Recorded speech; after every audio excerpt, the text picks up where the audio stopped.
Hate Army General saying hate Army shit to Hate Army. If your name is Hate Army, the Hate Army stands with you thick and thin. good vibes to the Hate Army. Like to support the show, head over to patreon.com/sidescrollers. It's time for Side Scrollers on youtube.com. With me, Stuttering Craig. You got a goal? Go get it. Adam Krigler. Hey, buddy. Blabs. I want sunshine, I want flowers, and I need it now. And producer extraordinaire, Travis Key. Hi, guys. And brought to you by you, the G2 community, at patreon.com/sidescrollers. And now, broadcasting from our homes, it's time for the #1 gaming and entertainment podcast on planet Earth. It's time for Side Scrollers. 5, 4, 3, 2, 1. Welcome on out to Side Scrollers on youtube.com. What's going on, everybody? Hey, I'm Stuttering Craig. Welcome to the #1 gaming and entertainment podcast on planet Earth. Side Scrollers. Big show today, huh? Hey, everybody, great to see you. Joining us, as always, not Travis Keys. Travis is going to be manning up on the chat today because we know the chat is going to be super busy. Blabs will also be hailing up on social media. So big ups to Blabs and big ups to Travs for doing that. But joining us, as always, Mr. Freeze, the greatest gamer in the room. It's Adam Krigler. Hello, Adam. I'm never gonna live that Mr. Freeze down, but I kind of like it actually. I gotta learn all of Arnold's really cheesy puns from that movie, so I can drop those periodically throughout the episodes. I think that'd really endear you to all those who love the freezing aspect of you, for sure. So I can't believe I'm still freezing. Anyway, we have an additional guest too. Looks like in your lap. Yeah, this is Osiris. He's hanging out. Say hi, buddy. He's like, no, I'm trying to chill. All right, he's chilling. Excellent. He wants a treat. Yeah, he's hanging. Before we get to our guest today, I want to let you guys know some things we have coming up on the show that I think are actually really, really important. And hopefully you guys will want to come back for. I know we got a lot of folks coming in today. Hopefully you guys want to hit the subscribe button and join us, because we are a show. We go every Monday through Friday at 11 o'clock Central Standard Time. The whole idea of Side Scrollers is it's meant to be a breath of fresh air. It's meant to be a place where common sense reigns supreme, something that is very hard to find in the gaming industry. But we do have some great guests coming up. Obviously, today we have Darkside Phil, who'll be joining us very, very shortly. We also have Mark the Cyborg joining us. And James Rolfe, the angry video game nerd, will be joining us here in the next couple weeks as well. So make sure you guys, once again, hit the subscribe button. Come join us and be a part of our great little positive community we have going on over here. In addition, if you guys are listening to us over on Spotify or iHeartRadio, make sure you guys hit the 5-star rating and, of course, give us a nice comment over there. And if you guys are watching over on YouTube, please hit the thumbs up. We'd greatly appreciate that. As always, you can support the show over at patreon.com/sidescrollers. We greatly appreciate that. You get access to our post show, which will be happening directly after today's stream. We'll continue as Adam, and we'll probably bring in Blabs and Travis, and we'll kind of talk about everything that goes on today. With that said, today's show is obviously a little bit different. Usually we kind of talk news and we talk about fun stuff. Today we're diving in deep with, I guess some would say, the most hated man on the internet. We are doing an interview format, and this is something that was not meant to happen when initially asked to bring Phil on the show, but it is quickly morphed into that. I've talked about how I have this degree in journalism that I got 20 years ago, and I haven't used it. And there's a reason why I didn't go into that field. It's because it sucks. And journalism is just trash bag of an industry. It's just a huge business, and we can talk about that all day long. But okay. It has nothing to do with your abilities as a journalist. Okay. Well, but I would like to point out that I am no journalist. I am no journalist. Okay. And I think that's the biggest thing. Is I have a degree, but I am not a journalist by any way, shape, and form. But with that said, we are going to do our best today. We know there's a lot of questions and comments and concerns, and we're going to touch them all because we've been assured that nothing is off the table today, and we're going to go for as long as we need to go for everyone to feel as good as you can possibly feel, which is next to impossible, because we can solve cancer. We can cure cancer today and find out who shot JFK, and it still won't be good enough for some people. And you know what? The CIA. Easy. Sorry. I'm good. Established.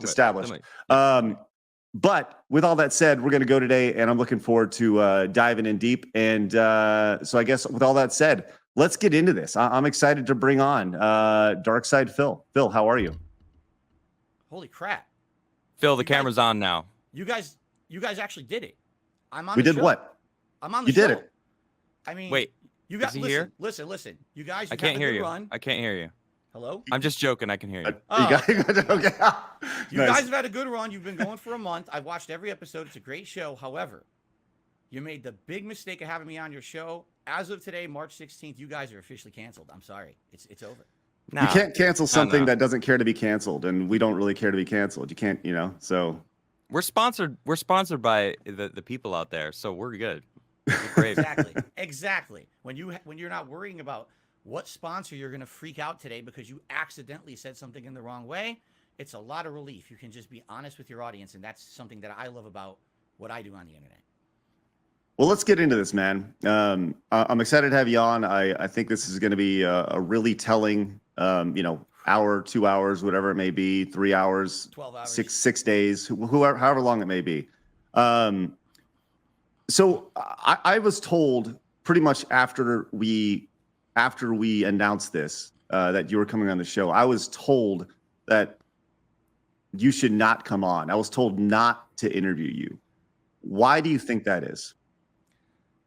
Well, I mean, considering the fact that the name of the show is, possibly the most hated guy on the internet, I don't think it's rocket science. People don't like me for various different reasons. And, they come at me with so many accusations, so many crazy conspiracy theories. And I'm just a small time guy trying to make content on the internet and make a living doing it and loving the interaction I have with my little audience. And every time that I address it, any of the stuff that they say about me, it's completely counterproductive. It doesn't help anything. It just exacerbates worse. So why have me on a show when people feel like all I'm going to do is not answer the questions you're going to ask me, not provide any additional information to things I've already said? People think I'm just going to be here for a fluff piece or something. Like you guys are going to kiss my butt for 2 hours or so. I don't think so. I think this is an opportunity for me to come on a show and be honest, transparent as much as I can. Again, I've already said this up front. I got to protect my family. I got to protect my business. I can't be showing ridiculous personal information about any of that. But at the same time, the reason that I feel this interview will be different from what they're expecting is because I am going to be an open book. On my streams, I try to curtail the nonsense. My viewers are not there to hear me talk about my bankruptcy. They're not there to talk about accusations of spending $100,000 on a mobile game or how I groomed someone in the past. This is ridiculous nonsense. They're just there to listen to gameplay. They want to see me play a video game or talk about news or something. And every time it brings up, oh God, he's doing it again. He's entertaining the trolls. Why is he doing it? So now, this interview will be an opportunity for me to finally open up about all these topics. Nothing is off the table. I've said this to the guys here. Ask me anything. I will address every single thing anyone wants to ask me. I don't know how much I can talk about it. Again, there's some legal things going on and everything, but we'll talk. And this will be the focal point from now on. You want answers to all the drama? Watch Side Scrollers from March 16, 2023. Phil addressed it. And if you don't believe him, that's okay. It's everyone's subjective ability to judge whether or not someone's being truthful or not, right? So you can't make someone believe you, but at least we'll have one situation where I sat down, I answered every question that you threw at me, and even if you don't ask certain questions, I'm probably going to bring up topics that I know people want answers to, so that way it's all out there, and then we can just move on. I don't want to have this crap on my content anymore. I just want to move on with my community and breathe a sigh of relief after today, and I'm hoping that some closure will come out of this. So Fair. nothing's off the table today. We can talk about whatever we want to talk about, which is great. I feel good about that, and I think that's one of the things that, once again, there's going to be things that we're going to talk about that I feel is, as long as you're honest, and we're going to push you on things, Phil. You need to understand that we're going to push you, and I think, the one thing I've said over and over again is I feel that I'm a fair interviewer to myself, fair interview to the person I'm interviewing, and fair to the audience. And that's one thing to keep in mind as we go along here. So I guess could I very briefly just make one statement before Sure. we begin? I want to publicly apologize to you guys, to your other hosts, to the G2s and anyone else who likes side scrollers, because for the past 2 weeks, you guys have seen your content derailed because of me. I never intended for that. I kind of was worried it would happen, and it happened. I don't control this black cloud that follows me around the internet as much as I try, but I still feel bad about it. It's not your fault that because you decided to have me on your show as a regular guest, that now you had to put up with 2 weeks of drama and nonsense. I'm hoping this, again, will put some closure to it as well. It's not just about me. It's about you guys also being able to say, okay, we did it. We had the interview, and can we get back to normality? I love your show. I am a longtime fan of Screw Attack. I used to watch everything you guys were putting out in the mid-2000s before YouTube was even prominent. I've watched every episode of your show since you rebooted it. I'm so upset that this has become about me somehow, and I'm done with it. Like, that's why I want to apologize to everyone. Never intended, and I hope that we can move on from it today. So, Phil, you just killed our show by giving us an endorsement. Thanks, man. Appreciate that. Oh, you're horrible. You guys suck. I hate you. Oh, you're going to ask me terrible questions today. I really hate you guys. All right. Well, let's get into some of these terrible questions. And I think this is something that I've heard. The questions that I'm going to ask today, they're a good mix of questions that have been on the internet. They've been questions that I want to know. There's questions that some of your biggest detractors have asked me to ask you. So and I think that's important. I want to get all sides of this.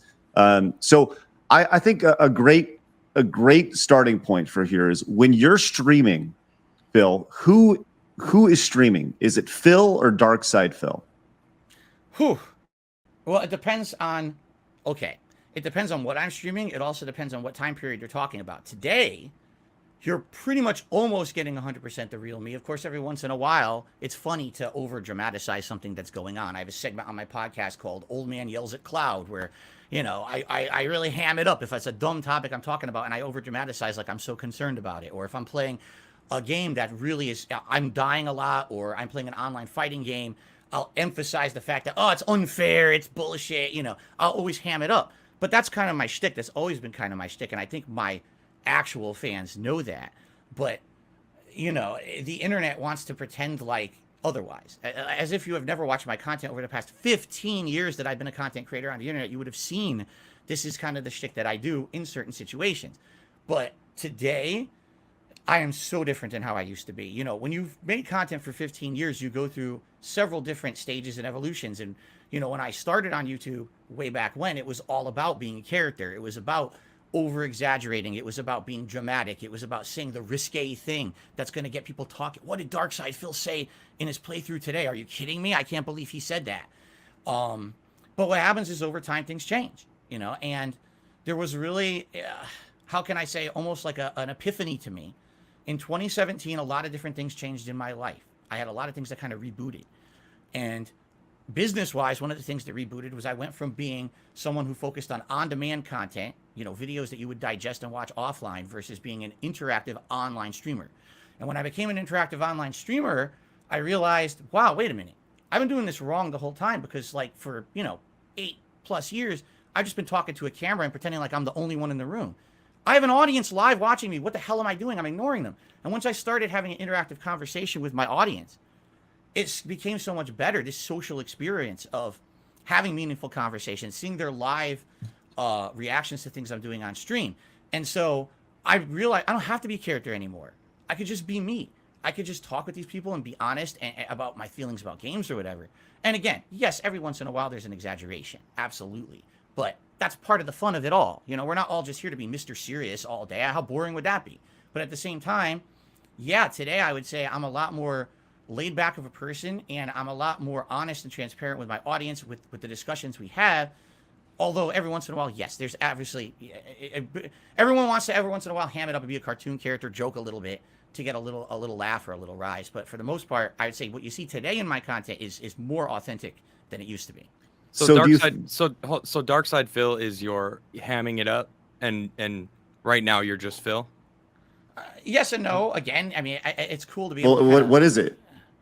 What does it when you say there are times that I'm over the top? Give me an example of what that means. What does it mean when you say, well, I'm over the top, and why would you, if the internet has changed, right? There was a point. You are correct in saying that back in the early 2000s, into the, when you kind of rose to prominence, there was, you took your personality and you put in a little, it would exponentially make it a little more over the top. But the internet has changed to authenticity. People want to get to know, and I don't disagree with you there.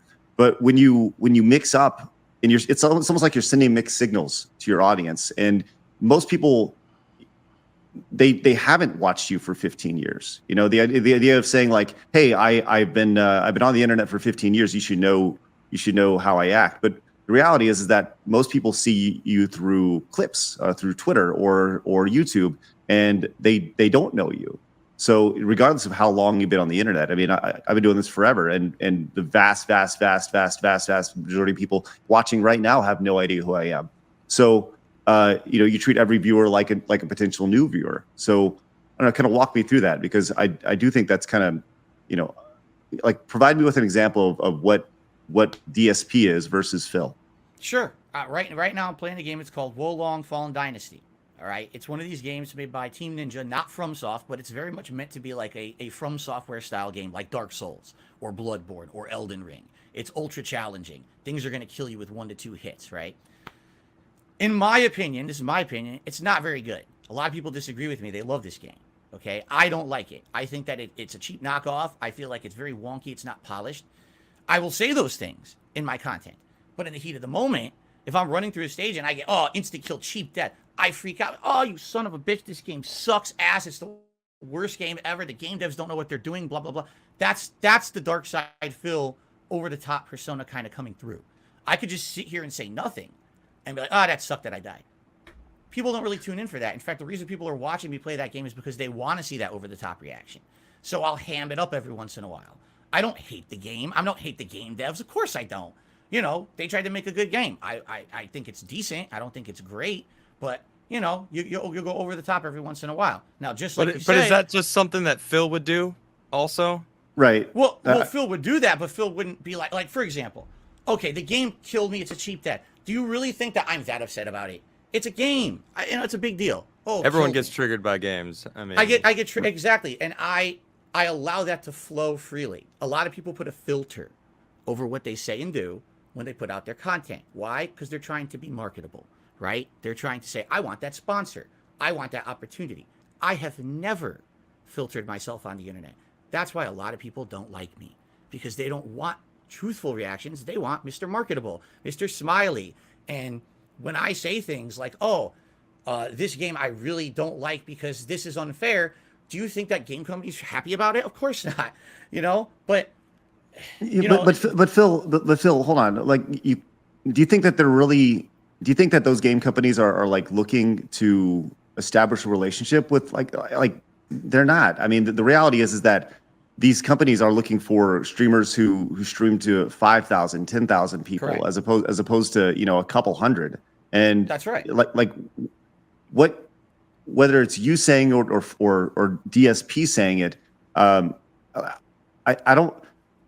think that if people were watching to see those over the top reactions, I think they were watching for that a decade ago. And I really mean that, right?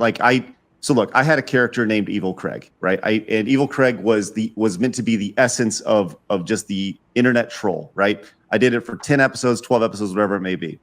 And I stopped doing it because I realized that I was growing an audience of people that were negative and trolls, right? And it was funny, and it was so silly. But by you starting with the idea of saying like, look, I'm going to overreact big, I think there's 2 prongs to this question. Number one, if people were really watching to see your over the top reactions, don't you think they'd be making clips of that instead of other clips that they were making, and those would be going viral?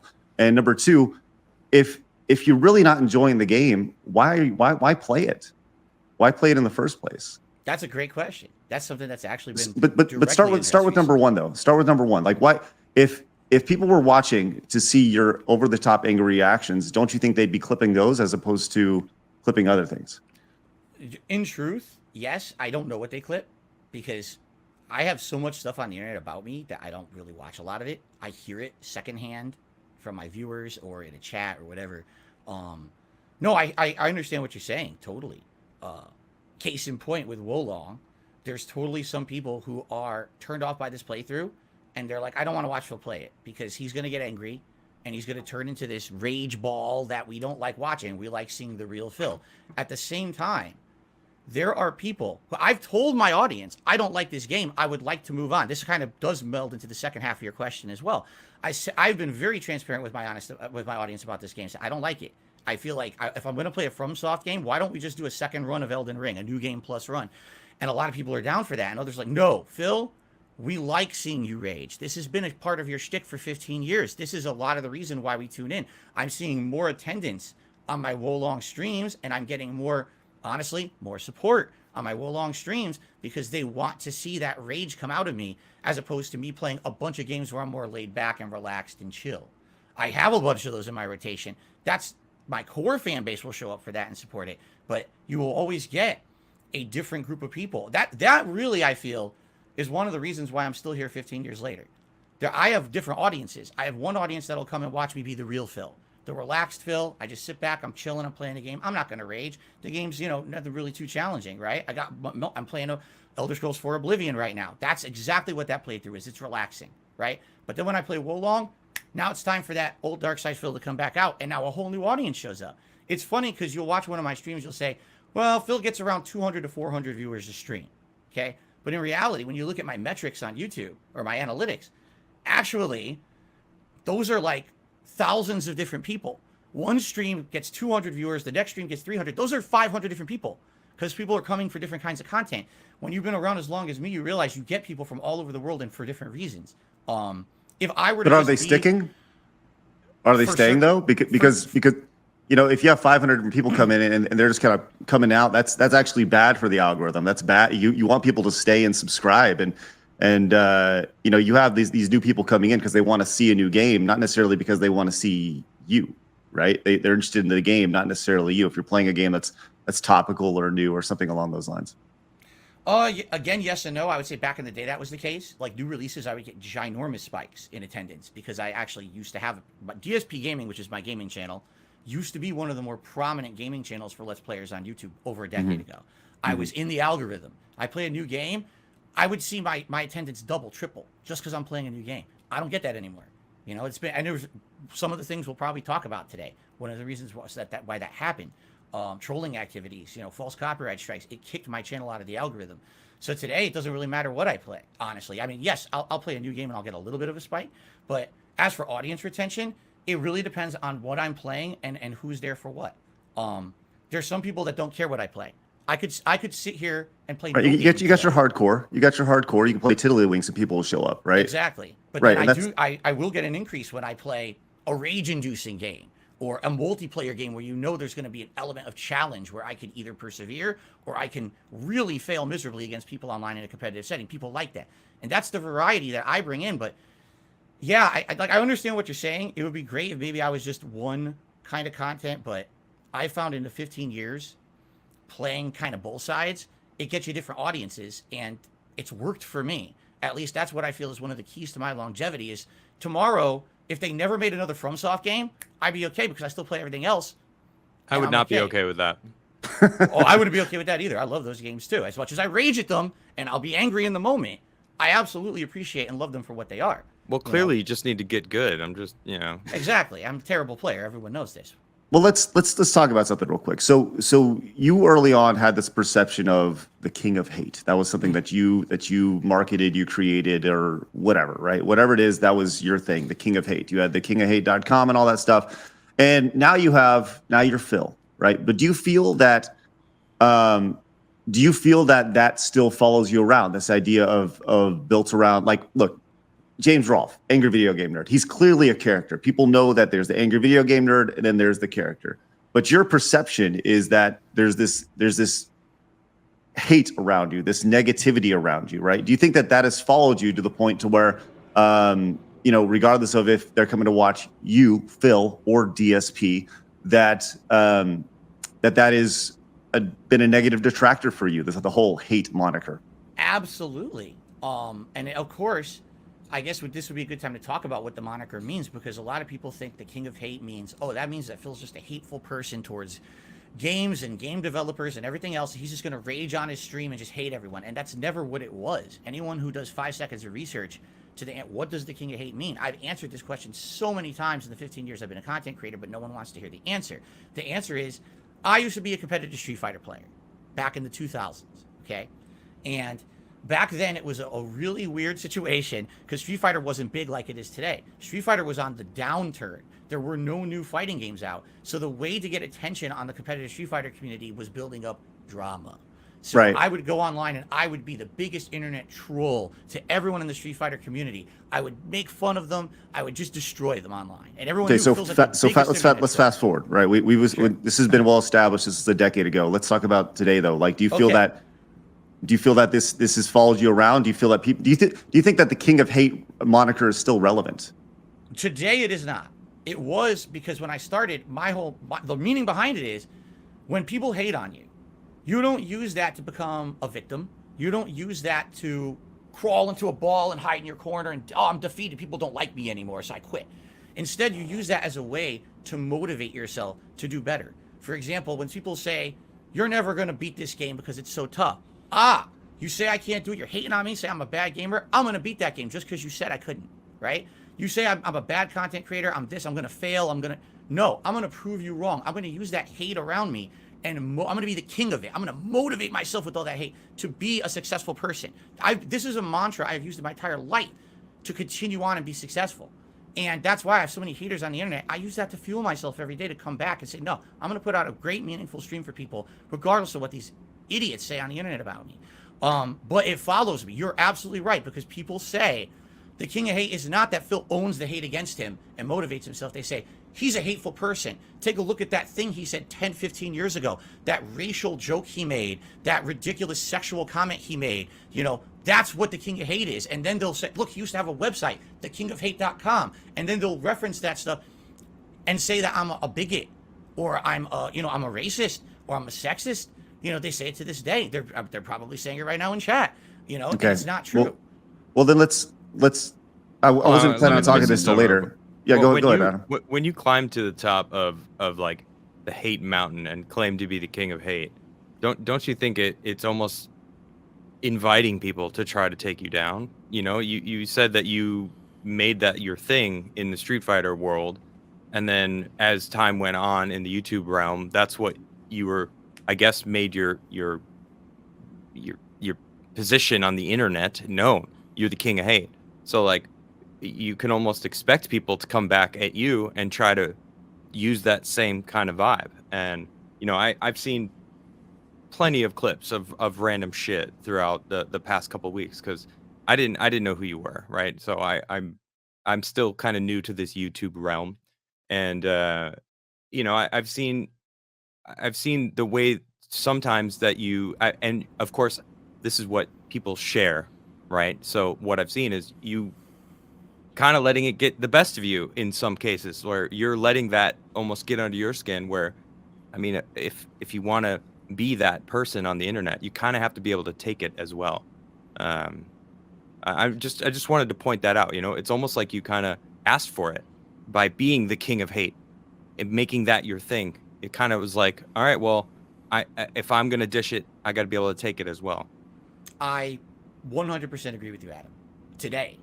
But I've been on YouTube for 15 years, and when I started on YouTube, there were no successful Let's Players making a full living doing it the way that I ended up doing. I'm almost kind of like a history lesson. Look at what Phil has done, and don't do it, right? Look at all the mistakes Phil just made in the last 15 years, and if you want to be someone who makes gameplay content on YouTube, don't do what that guy did, because he screwed up. When I started 15 years ago, I was like, I'm just going to roll with what I do in Street Fighter. It worked there. Why not do it on YouTube? I wasn't doing it for a living. It was my hobby. I had a 9-to-5 job, and this was something I came home and did 2-3 hours a night. I would pump out some gameplay. I never took it seriously. I never thought it would be my job or anything. So I was the king of hate. I just rolled that moniker over to YouTube. Now, fast forward 2.5 years after I started on YouTube, I lose my job. Oh, crap, what am I going to do? Can I monetize my YouTube presence? I guess I can. But now I'm the king of hate. Everyone knows me as the king of hate. For 2.5 years, this is my shtick. This is my moniker. What do I do? How do you erase the past that you've already established? And that's what you're known for. And so it's been rough. It's been rough. I'll tell you this. 2 years ago, about a year and a half ago, I had a revelation. I was like, I have to move on from my past in any way that I can. I have to try to get rid of this moniker. This is something that people were actively using to weaponize against me. They were going to businesses that I was associated with and telling them, you have a bigot on your website. Do you know that? Look at all these things that he did. And they would link to things, little one-off jokes from 15 years ago. As if it's something I did today. Well, and they would say, he's the king of hate. So I said, I have to stop this. I have to get rid of the website, rebrand myself. And now that's why I do not live by that mantra anymore. I don't even mention it. You know, So, but what have you warrior. done? What have you done, Phil, to change the perception of that? What have you changed the look of your streams? Have you changed your production value? Did you take a break? Did you say, look, I'm leaving and I'm gonna come back, but I need time to kind of rethink this? Like, did you, because you're still going under it's the same, still the same channel, still DSP, still Dark Side Phil. What have you done to change the perception of that? I mean, it's been a consistent line the entire time of Phil. So what have you done to change that? Because it sounds like you're saying, well, you know, woe is me, but ultimately it comes down to your actions. Yeah, and if you were to watch my content, you know, 5 years ago, 10 years ago, 15 years ago, hell, 2 years ago, and you were to watch my content today, you would see a difference. Like, for example, look how everything looks behind me right now, right? Up until just, 6 months ago, I still looked like shit. I'll admit that, but it's because I don't have the know-how. I don't, I'm very much crowdfunded by my viewers and fans, and it's they who contribute to everything. And in this last year and a half, there's been kind of a reinvigoration. Let's change everything I'm doing. Let me listen to feedback. Just in the last year, I started doing React content. I was the biggest critic of React content. I crapped on it constantly, saying it was terrible content. It's the lowest form of content on the internet. I hated it. And then I started listening to my viewers. They're like, Phil, why are you so ignorant about this stuff? You got to start to open up and be a more laid back guy about all this crap. If you don't want to be the king of hate, you got to listen. And I started listening. I started doing different kinds of content. I changed my setup. I'm trying to change the perception around me. But the problem is, it wouldn't matter if I went away for 2 months and rebooted my channel and renamed it or whatever. There is such an overwhelming stigma against me on the internet that it wouldn't work. These trolls would just follow me no matter where I go, what I do, no matter how much I change. They don't want to believe it, or they pretend like the change hasn't happened so that they can keep rolling on with their hate trains. And, it sucks. I would love to do a full reboot and rename DSP Gaming. It wouldn't matter. Within a day, that's DSP Gaming. Don't be fooled. It's the same guy. So I have tried to change and do better things and make more laid back content. You watch my content today, way less of that rage kind of stuff, way more chill content, interactive stuff, meaningful content with my viewers, I feel. But the stigma remains. Well, let's talk about something real quick that can add to that stigma, right? And I think this is important. You said the light bulb went off, about a year ago. You got to change. You changed your background and stuff. But I want to bring up, like, there's still jokes that are made that that don't necessarily, like, they don't fit today. And I want to play one for you really quick and just kind of get your reaction to this. Okay, so this is yeah. So you know where this is going, and I want to watch this so we all understand what's going on here. Make this quick.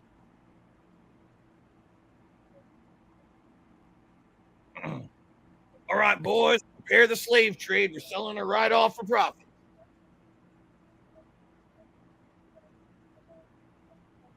You know how much I love you, right? Oh, all the way to the moon. Scared you just look at the sky and run the battle chain. Okay. Put the kid in the vehicle. Stay with her. Right, she's too valuable to escape. She's worth lots of money. That's Okay. fucked up. Yeah. So what's going on there, man? Like, let's talk about that. Like, how does that when you see that? When you see that, how does that make you feel? What are you thinking? Do you regret that, saying that? Like, is that edgy humor? Well, first of all, I have an honest question for you guys. You've now seen it. I don't know if Adam has ever seen that clip before. Okay. No, I Is that haven't. the first time? Okay. What do you think the joke was there? I'm just curious. What do you think I was trying to joke about? That you're selling that girl to the slave trade? Okay. That's what it sounded like, and that's pretty fucked up. Okay. Now, from what reference do you think? How can I say this? Okay, I'll approach it from the detractor perspective. Okay, from the detractor perspective. No, the I want to joke- hear your perspective of what Yeah. you meant. Right. Okay, Yeah. we'll do both. It's We'll do it's both. pretty obvious what the detractors mean. Like for me, that would have put me on the detractor side because it sounds like you were making a joke about selling that little girl to the slave trade. How is it not that? Like, what did you mean? Oh no, that that's absolutely that's the joke. But there's a difference between saying that's Oh. okay and it's funny or the ridiculousness of the situation. See, you just saw that clip completely out of context, correct? You don't know what's going on in the game right there. Okay, explain the context then. That sheriff is a corrupt sheriff. He is actually orchestrating a situation to try to murder people inside a building to protect his secrets. He's like a dark guy who controls the whole town. And no one knows this. Everyone thinks the sheriff's a squeaky clean guy. So this is being revealed throughout the plot of the game. He's a scumbag, right? So the joke is this guy's such a scumbag. He's saying to the dad, I'm going to save your daughter. Give me your daughter. Let's take him in and rescue her. But in reality, he's such a scumbag. He'd probably do something like that. He'd probably, traffic people. That's the joke. Now, is it a joke that's acceptable by today's standards? By 80% of people, probably not. I agree with you. Do you think that's a joke?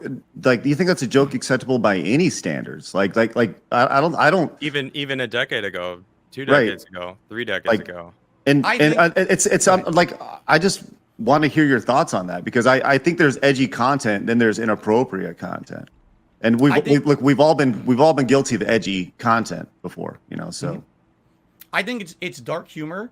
It's definitely skirting the risque. Okay, not to say that I've heard much worse, obviously, from other people, but that doesn't make it okay for me to do it. I know that. And there's things... especially with what's following you around your reputation, right? Do you think that if the light truly went off in your head to say like I got to change, don't you think it would be like, well, maybe I should bite my tongue on this one? I may be thinking it, but how about I bite my tongue on this? Yes, I 100% agree with you, and it's a working process. It's something that has to happen naturally over time. It's not something that can be a switch that's flipped because, again.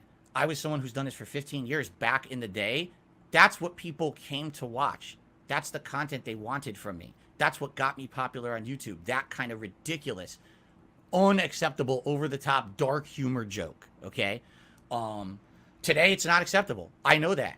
But the thing is, those jokes still click in my head. I absolutely should have not done that joke. I will tell you that right now, 1,000,000%. But it's a working process. And here's where you have to have some kind of an air of fairness, or at least you have to see the big picture. All right. I've been doing this for 15 years. I've been doing it full time for a job since 2011. I do it 6 days a week, full time. 6 days a week, I'm here, full time streaming. I have over 100,000 videos on the internet. Okay.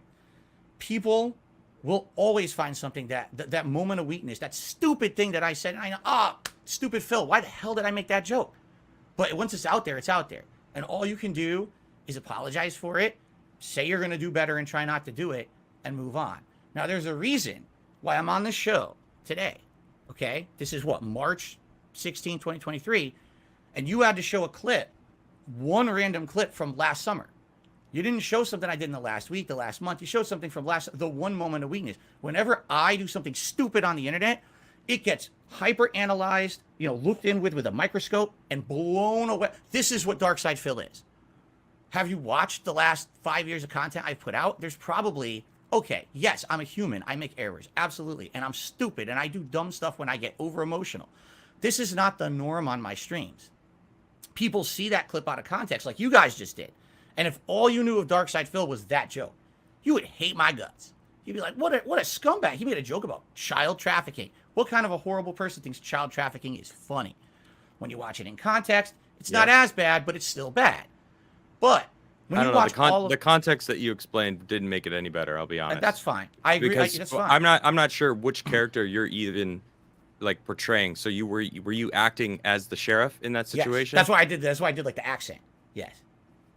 I don't know. I think that like in a situation like that, like we live in a society now where like, look, I understand that going into this interview that literally every second of this is going to be analyzed, and Adam understands that and you understand that, right?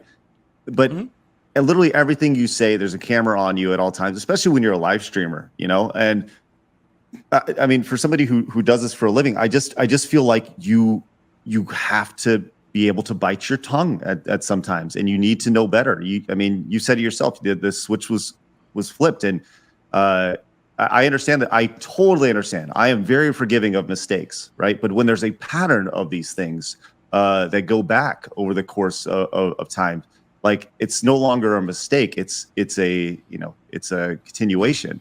So I don't know. I think, look, if you're saying that I'm also a big believer in taking people at their word, right? Up until their actions show different. So you're saying that over the course of since that joke, you've been pretty squeaky clean, and you haven't made inappropriate jokes like that are that edgy, I guess. I don't. Here's the thing. I don't want to say that because I'm here 6 days a week full time. You know, that's a lot of my life. And I guarantee you, if I say, man, yeah, that was it, Craig, that's all I remember, immediately there'll be other examples tossed out right now. They'll find it, right? I understand. And that's the problem is, when you are 100% on the internet at all times, with the amount of content I put out on the internet, they will always find another example or whatever. I am actively trying to change. What I will say is this: you would be challenged in the last maybe 2-3 years to really find a running pattern of me doing really bad jokes like that. Okay, maybe you'll find a few. I'm definitely a flawed individual, but you're not going to find it as like you wouldn't say, oh, here's 47 times within a year that Phil did that. I know for a fact he's a scumbag, right? You'll find one time here, one time here, one time here, and then they blow it up on the internet. You just gave so many different people a reason to do exactly that. Oh, they will. I know that, but the thing is, they do it anyway. It doesn't matter what I say or do. This is what they do. So now you said that the switch in your brain, you know, was off, so that you made that joke. Like, do you have it in there that it's like thinking, like, when you said that, you're like, maybe that was too much, or you were just free flowing, and that's just kind of you? Let me put it this way: if I'm streaming and a joke pops into my head, and I feel, oh man, that's probably too much today, I usually will not say it. Usually it would be maybe an extenuating circumstance, or just for a second, a momentary lapse. I feel like what that was a momentary lapse, because I've done it for so long. I get this weird observational humor in my head, and my brain is going a million miles a minute. Here's a joke, here's a joke, here's a joke, here's a joke, right? But do you think that's observational humor, though? Like, I don't like, I don't know. Like, I'm not one to, like, there are people who make, like, there are comedians who make jokes and they're edgy and such like that. I guess, do you fancy yourself as a comedian? Like, because you're telling us that people come to your streams to watch you, rage react to streams and things like that. I don't necessarily, and I don't know. I'm asking, and I think this is probably a better question for your fans. Are they coming to watch for those edgy jokes, or are they coming to watch you rage? Because I don't know, man. It doesn't fit. That's I a agree really. with you. I agree. I actually agree with you today. I should not have made that joke. I know that. That today you're 100% correct. 15 years ago, even 10 years ago, it was a different climate on YouTube, and people were looking for that. That's who I was, and now I'm not. So this was last year, you said? That was probably summer of last year. Yeah. So, because it just feels like a big leap from going from a sheriff who is, like, trying to kill people to seeing a little black girl and thinking a slave trade. Oh, I mean? Now you said it. Now you said it. See what? You said black girl. It was on that's screen. Correct. That's correct. And herein lies the problem. What? I didn't think that. In my mind, it doesn't matter. It doesn't matter. You're right. I agree with you. But in my mind, I didn't even see that. I didn't think that. That's, okay. The joke was, this is a scumbag sheriff. He's literally lying to everyone. If he's going to traffic someone for profit, I wouldn't be shocked. It wasn't, she's a black girl going to the slave trade. And that's stupid of me. Why the hell did I not make that connection in my head? Because I'm stupid. Okay. I admit that. I'm dumb. I don't know if I believe that. You don't have to. That's fine. Okay. You don't have to believe me. I can't make you believe me. I didn't think of it at one moment. Did I ever think, oh, she's a black girl, make a slavery joke? Absolutely not. It was about child trafficking essentially, and that this guy would have probably done that because he's such a piece of garbage. Okay.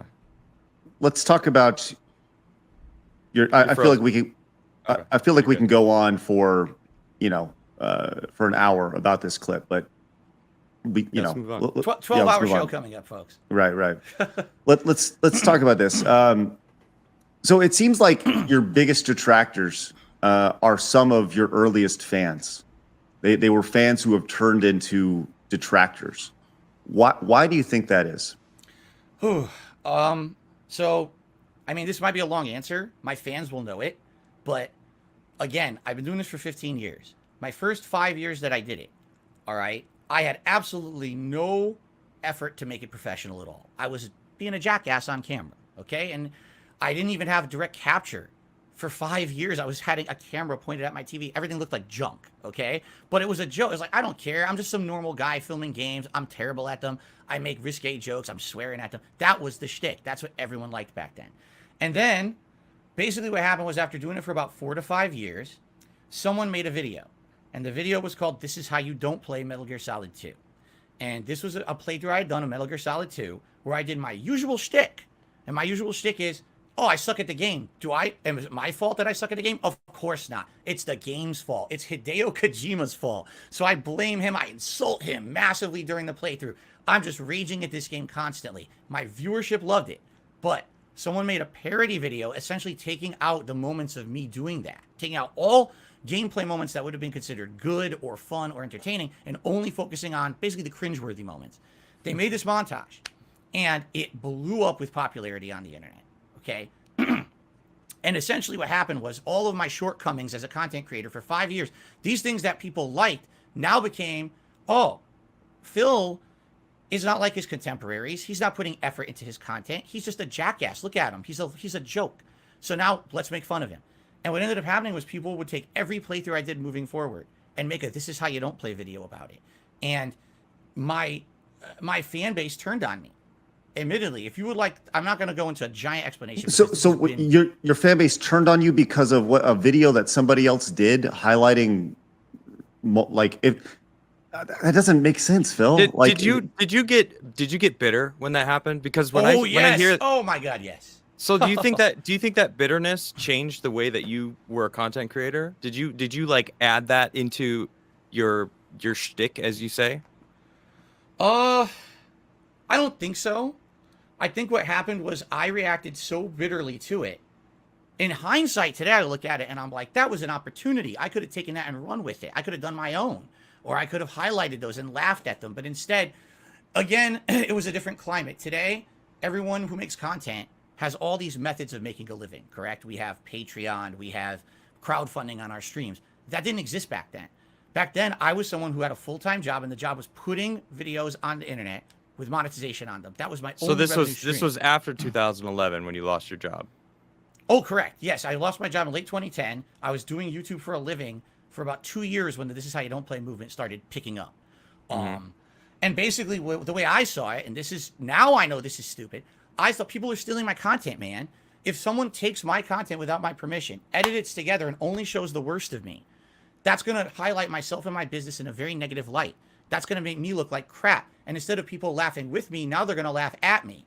And therefore, that's theft. I outright said this in my videos. You stole my content without my permission. How dare you? This is bad. This, today I realized how dumb that was, many years later. And let's be honest, the bubble was going to burst on ad revenue on YouTube one day anyway. I don't think that was ever going to last forever, but I was an idiot. I thought I actually went 1,000,000% bitter against it. And when that happened, people saw that change in attitude of me. Wow, Phil used to totally just not care about anything. Now, all of a sudden, he's always bitter about people joking about him and stuff. And that just goaded them on to do it more and more. Well, now, that's what you just said right there. So you're admitting that you added this bitterness. But initially, like 2 minutes ago, you said that's when they turned on you before admitting that you actually were getting bitter. So don't you think that like that kind of correlates? Like maybe it was that moment when you didn't own up to the fact that people were making fun of you being this king of hate guy, now going to, they're stealing my shit, I'm fucking pissed about it, what the fuck? And now everyone's like, well, who the fuck is this guy? You got to own it. If you don't own it, then like why then you're just a joke. So it felt like you just kind of like let that run your ship that you were sailing. Correct. I have nothing I could say to counter that in any defensive manner. It's a mistake I made. My reaction to This Is How You Don't Play directly fueled the fire for more people to keep doing it and to escalate further, because it started as just a movement of Phil's a bad gamer. He doesn't deserve the success he has on YouTube because he has no production quality. He's a rager. You know, you're not going to watch a Dark Side Phil playthrough and get any kind of knowledge of really how to play a game at a good level, because he's not good at games. You watch him rage and make bad jokes and stuff. But it became, instead of watching his raw content to reward him with ad revenue, watch the This Is How You Don't Play video so he doesn't get paid for it and just make fun of him instead. And my reactions 1,000,000% fueled that. I will admit that. Now, over the years, it got worse and worse. And that's, I'm sure we're going to get into how wasn't just about Phil's a bad gamer anymore. It became everything else under the sun. And we can talk about how that evolved over time. But it's my fault. It is my fault that people have originally turned against me on the internet. 100% it is. Okay. So you feel that your reaction to the This Is How You Don't Play is what really parlayed your fans into becoming detractors? Yes. And it's not all of them, but absolutely back then, I saw people who had been longtime supporters and fans disappear, only to years later crawl back into, as someone who was crapping on me. I'm like, whoa, what happened? The way I saw it was, and I'm such an idiot. I admit this today. After 15 years of doing this, you realize how you change as a person and how you can see from a different perspective. My mentality was, I'm the popular YouTuber. I'm the guy putting out all these videos and everyone's watching. I'm making money. My shit doesn't stink, man. How can you say that I'm doing something badly? I'm the one who has the successful business, not you. So who are you to throw criticism at me? That was my attitude. What a dumb attitude to have. What an idiotic attitude. Everyone knows that you need to actively be listening to your viewer base and your fan base and working with them to create a product that's meaningful to them. And at that point in my career, it was just put the same shit out every day. And hopefully people watch it. And hey, up to that point, 2012, 2013, I hadn't seen any plateauing. I hadn't seen any decline. It was still going up. So I'm thinking, hey, everything's good. If people are saying I'm bad, I don't believe them. That's bullshit. That's just them trying to ride my coattails, right? But in reality, they were all correct. They were 100% correct. My shtick was tired. It was old. No one wanted to watch someone with a camera pointed at their TV, raging at Hideo Kojima. They wanted to see meaningful content, and things were changing. There were people coming to YouTube with better production quality, much higher quality stuff, interactive streams. I let all that pass me by. I was an innovator at the beginning, and I was a dinosaur 5 years in, and that's totally my fault. And what would you say you innovated at the beginning? At the beginning, the improv commentary style and the ability to basically do a full-length playthrough with commentary over it. I was not the first person who did it. There's other people. Everyone will argue. There's actually argument between it was either Slow Beef or someone else who originally was like the big first Let's Player. But I was the person who started doing it rather than back then when I started on YouTube. 2008 is the year where I really started doing active playthroughs. The people who were doing gameplay on YouTube were mostly known for being like a guru in one genre. This is the Call of Duty player. This is the fighting game player. I was the jack of all trades. I could play any game, do commentary over it that was kind of improv commentary, and people thought it was funny because of my mannerisms, my jokes. Yes, back then that kind of stuff was funny. And you say that kind of stuff. What do you mean? Well, we just talked about it. We're talking about risque jokes. Back then my commentary was like 90% sexualized content. It was making fun of every woman, making dick jokes, sex jokes, bad stuff. That today, you don't say that stuff. That's stupid. That's dumb. That's lowbrow comedy.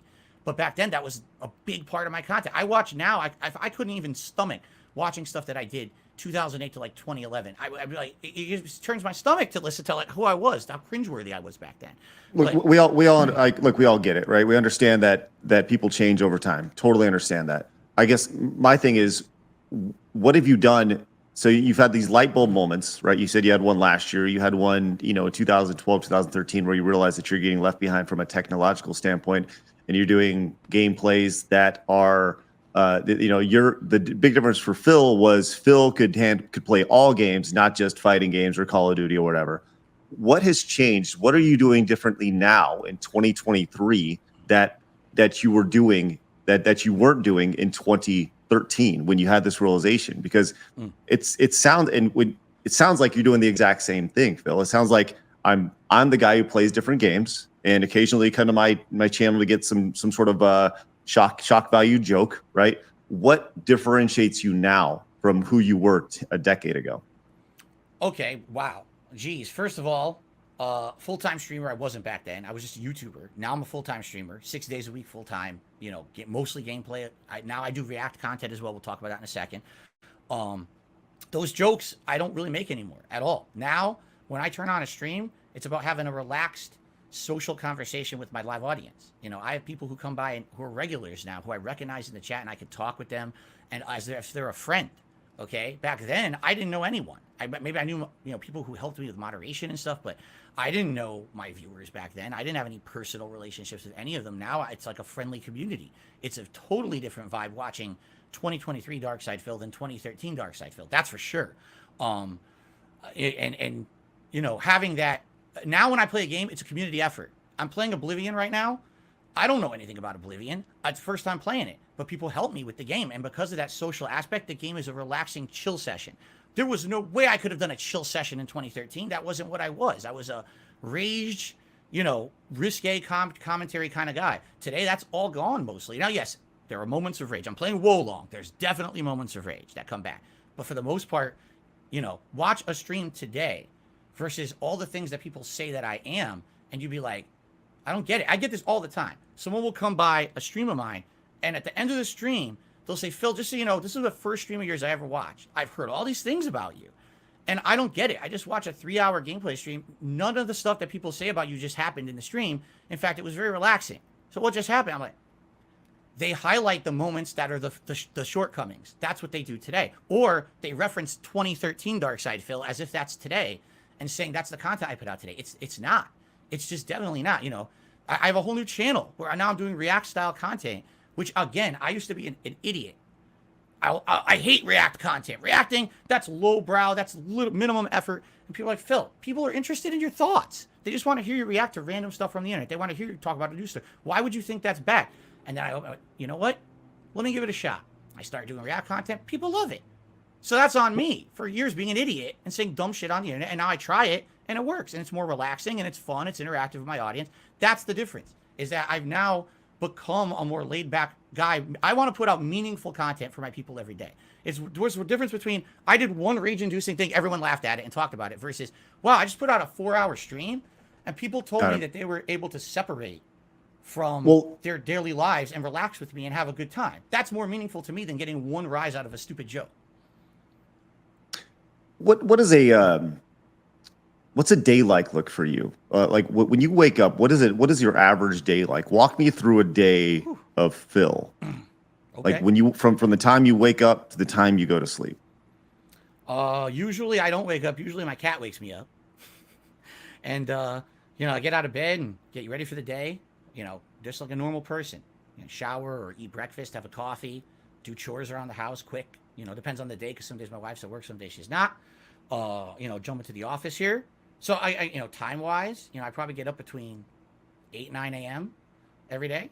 I get into the office usually between 10:30 a.m. I'm setting up for my stream for the day. I'm reading news off of Twitter to try to have news stories for everyone to talk about on my podcast, which I do every day. My stream usually goes on by 10:45 a.m. my time. We do a little bit of pre-stream, get some people on the stream for about 15, 20 minutes, play some music or whatever.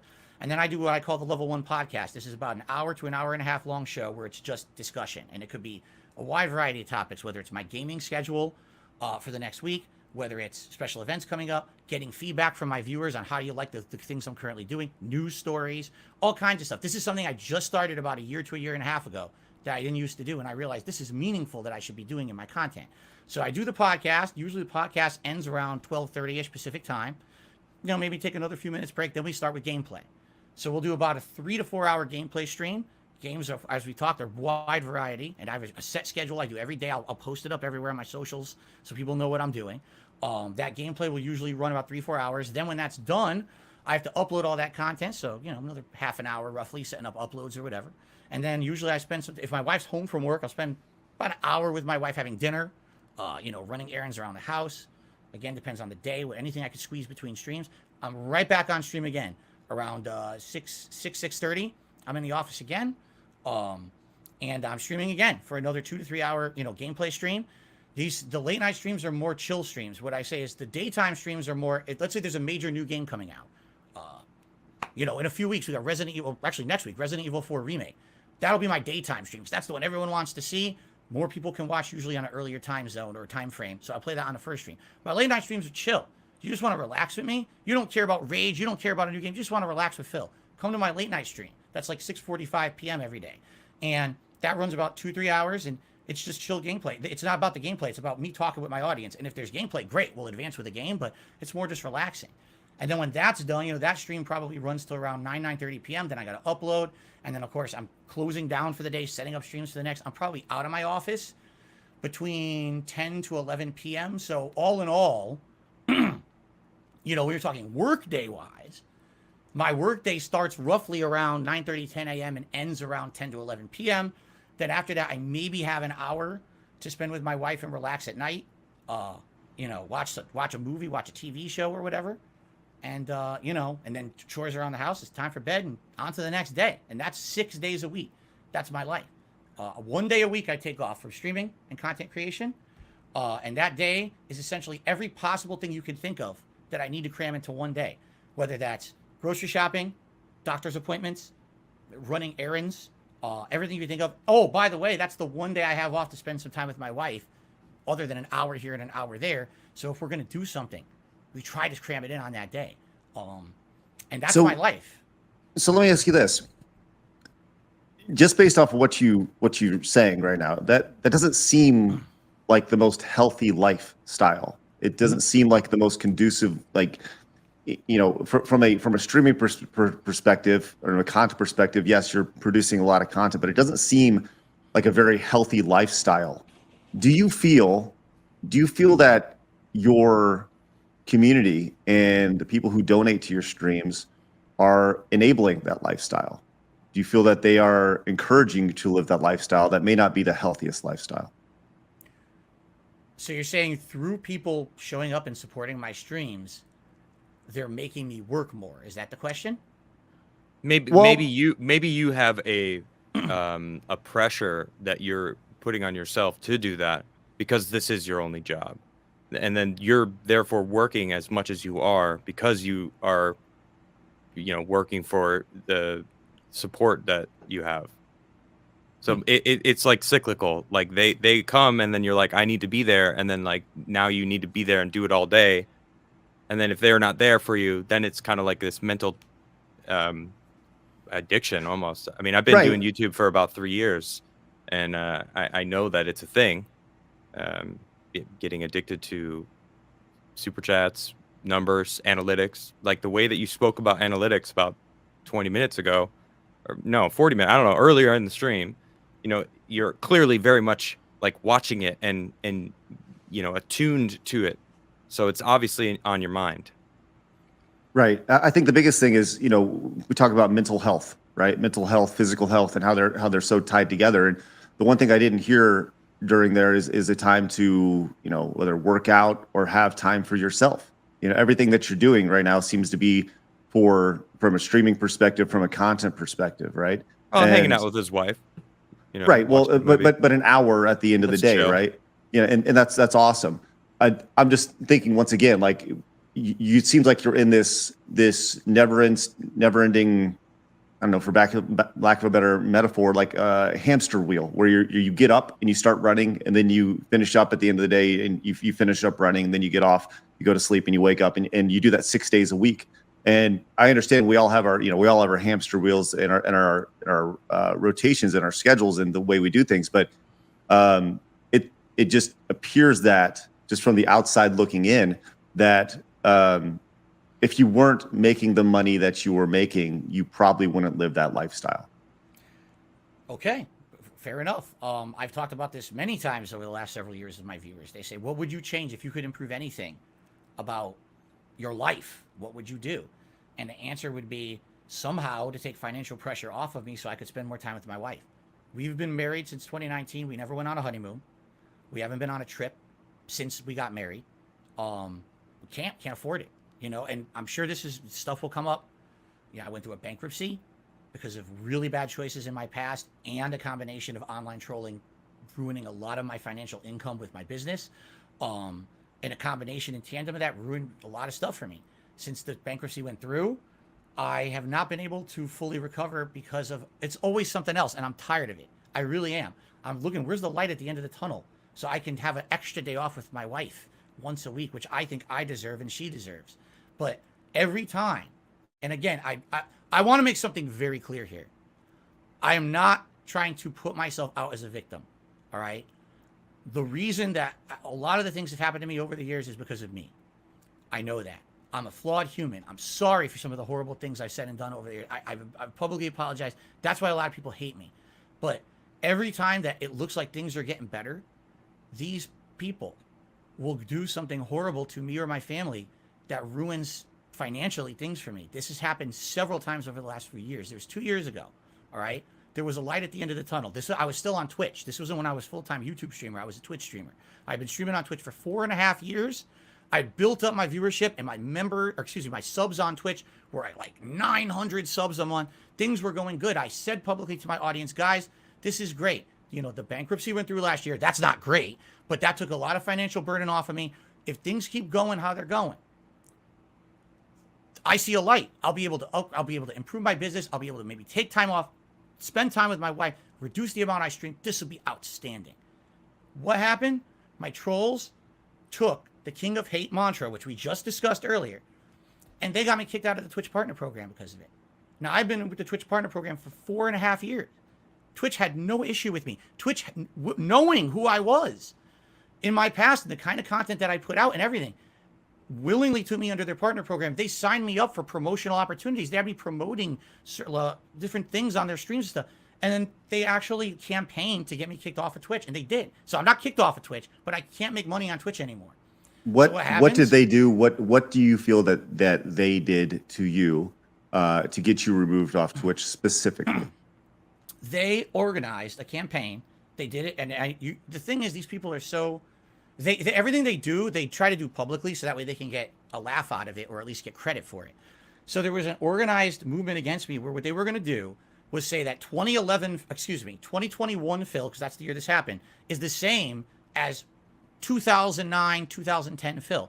They took out of context clips. They took those bad jokes from back then, which I've already publicly apologized for. And I don't do that kind of stuff regularly anymore, okay? I've grown from that. Well, I just saw a bad clip from a year ago, so that's pretty recent. Correct. That's correct. And again, I'm totally fallible. I make mistakes from time to time, okay? But for the most part, that's not me anymore. You can watch I know, but what you just said was just disproven because you had just made it that same kind of racy joke. I'm not trying to like make it a big deal, but I'm just pointing out that what they were saying is 2021 Phil is the same as before. When you just told me in 2022 you made a joke, so this was after they'd said this, and you're making the same kind of like inappropriate jokes that you were back then. Correct. So it's kind of they're right. Are they right or are they wrong? I mean, they're right in saying that I still make mistakes and I'm a flawed human. They're wrong in saying this is who Phil is all the time. This is his content, because that's what got this happening. And by the way, it wasn't just the Twitch Partner Program. They basically did this exact same thing to all these different business relationships that I had. They said he's the King of Hate. He has a website called thekingofhate.com. Here's a bunch of bigoted, racist, sexist, horrible jokes he's made over the years, and they compiled this into like a montage. And they basically had hundreds, if not more people, pummel these businesses with it, to the point where they said, listen, it's not that, we had Phil on our site for so long. We knew this was him, but we can't have people constantly harassing us for this. So we have to end it. That way it'll stop. They won't still keep bringing Twitch it up. tell you that? Did they say that to you? Twitch told me, here's what they told me. We launched an investigation into your history, and we found that over the years you have used, what was the word? It wasn't racial. It was harmful slurs. Harmful slurs, as if basically I'm saying really nasty racial or things that I do not say. I do not say those things. You'd have to go back so far to see me say something like that. And it was a one-off comment that was, again, I'm sure people will bring it up what it was specifically, and we could address it individually if you want to. But the way they're portraying, oh, we found that you said this 100 years ago. Sorry, you're gone. Like, what? I was on your site for 4.5 years making money. You know, you never had an issue with it. Now you find something from the past, and that's not acceptable. And all of a sudden, what changed overnight? And the funny part was, it happened to me. It happened to another streamer called Wings of Redemption and others all at once. Almost as if Twitch was having a culture shift where they decided they wanted problematic people off the site. They wanted them, that, you know. that is true. I mean, that happened to plenty of people. Right. I know So- people who got booted off of Twitch because they're Christian and they're proud of Wow. it. And it's pretty crazy. So I don't Right. like Twitch. So here I am. I've never received any kind of a warning. I never gotten a community strike. Everything I'm doing according to Twitch terms of service is fine. I'm not banned from Twitch. I could stream there right now. But according to their partnership criteria, all my past actions are unforgivable, and therefore you can't make money on our site anymore. Did So you go what to them and bring them, you know, did you explain to them this, like, this comment was made? Have you had any sort of discourse with Twitch to kind of explain these things? Because if you're saying that these comments were made a decade ago, 5 years ago, 7 years ago, whatever, and, you know, culture was different or whatever it is you want to say, have you had that opportunity to speak with Twitch about these things? And if you did, do you feel, well, no, we'll start there. Okay. And by the way, it's not just Twitch. This happened to several other businesses too. I don't want to talk about all of them publicly only because it's just going to open the hornet's nest. But basically, these businesses, the way that they approach it now is, well, we have terms of service. If you break them, too bad. We have absolutely no legal obligation to tell you what you did wrong because we just don't have to. I don't believe that's true. I think if you do something wrong, they should tell you what exactly, specifically, what you did and how to remedy it. Because if you're telling me I did something to break our legal agreement, obviously I want to fix that. I don't want to keep doing the wrong thing, but they don't care. I tried reaching out to the legal team of Twitch, and essentially that we have no obligation to have further contact with you. If you'd like to reapply for the Twitch Partner Program, come back in 365 days and reapply, and at that time we'll reevaluate the situation. So Well, now I'm out of income for a year. Okay, so can you still be an affiliate? Nope. I was completely out of the partner program for a full year. So it's been a year. Why don't you try to rebuild the affiliate side of things and try to reapply? And I mean, it's been how many years now? I mean, and It's if been you go the almost 2. affiliate, so if you go the affiliate route, I mean, being a partner on Twitch, and let's be real, being a partner on Twitch, it allows you nothing. You know, there's no benefit of being a partner on Twitch at all outside of them. It's wanting actually to, worse because Right. you can't share your content in multiple places. You have to be exclusive on Twitch. Right. So it would seem like the best route would be go the affiliate route and not be a partner on Twitch. That way you can stream to YouTube and cast your net as wide as you possibly can and grow your audience as much as you possibly can. I don't know. Like, why not do that? Well, that I've told you one half of the equation. Mhm. Let me tell you other stuff that was also going on. Within that same time frame of that happening, the whole year, Twitch had basically several times shut down my business entirely for things I never did. So, for example, it was the summer before I'm streaming a game, and my stream just goes offline right in the middle. What happened? Oh, you've been hit with a copyright strike. A copyright strike. Someone lied, said they worked for the company that I was playing the game of, and impersonated an employee, and Twitch doesn't vet it. They just shut your whole stream down. This happened probably 3 to 5 times within a small time frame.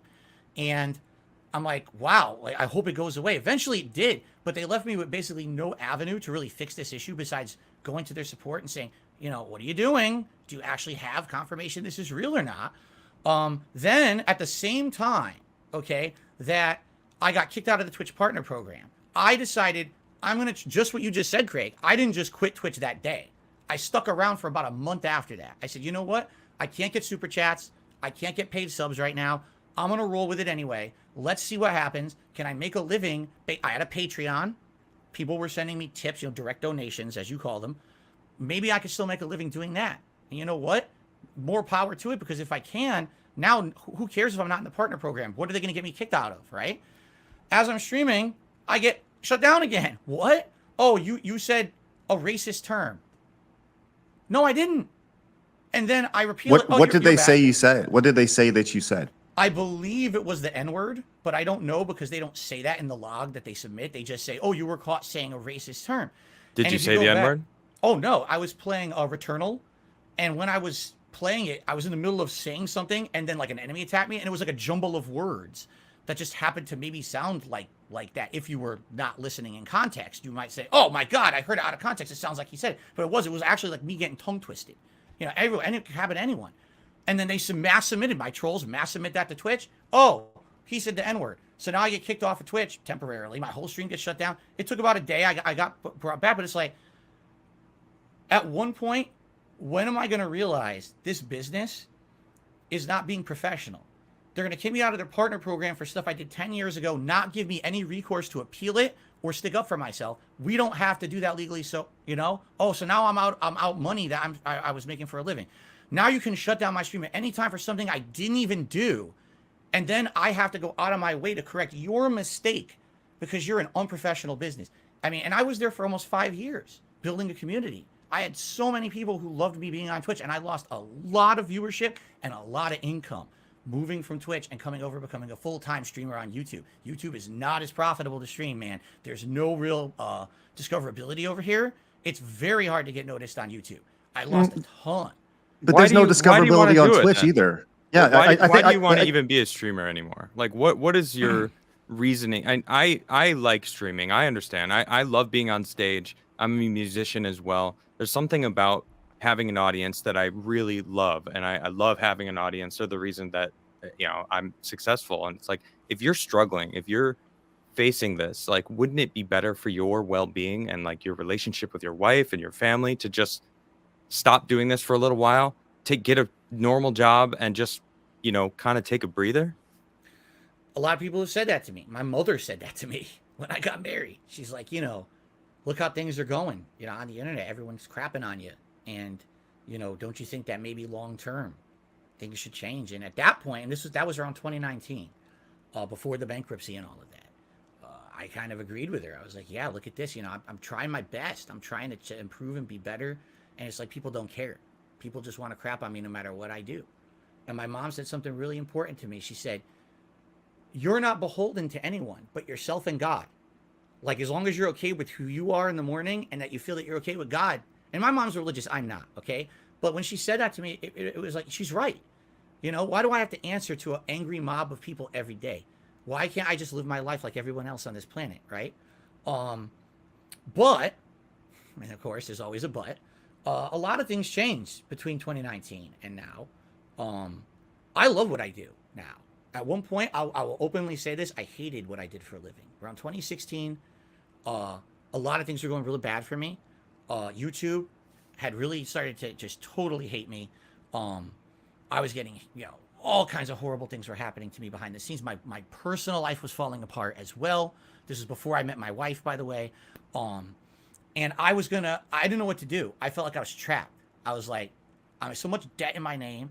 There's no way if I quit YouTube, if I'm going to make, if I'm going to get a 9-to-5 job somewhere, I'm going to lose everything. I'm going to lose my house. I'm going to lose everything because I can't afford it. If I get a 9-to-5 job, I would never make as much money, as I do on YouTube or Twitch or whatever. So that's really what it comes down to is streaming is more profitable than getting a 9-to-5. That's 50% of it, I would say. About a 50% weight. Because the other half is since I became a full-time streamer in 2017 and I changed my formula. It's not just about pumping out a ton of videos a day. Instead, it's about having meaningful content with an audience that I connect with.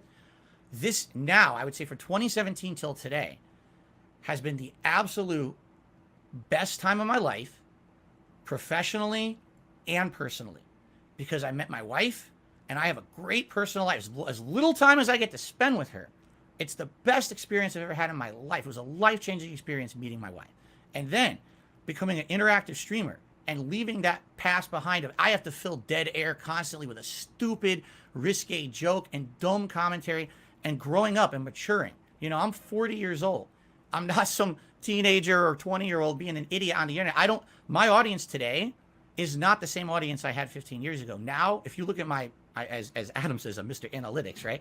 If you look at my analytics, you'll notice I get almost no teen viewers. Almost like less than 1% of my viewership are teens. It's people in their mid to late 20s, 30s, and 40s. Why? Because now you come to my content and it's chill fun. You know, every once in a while the rage comes out, everyone laughs at it, but it's more meaningful stuff.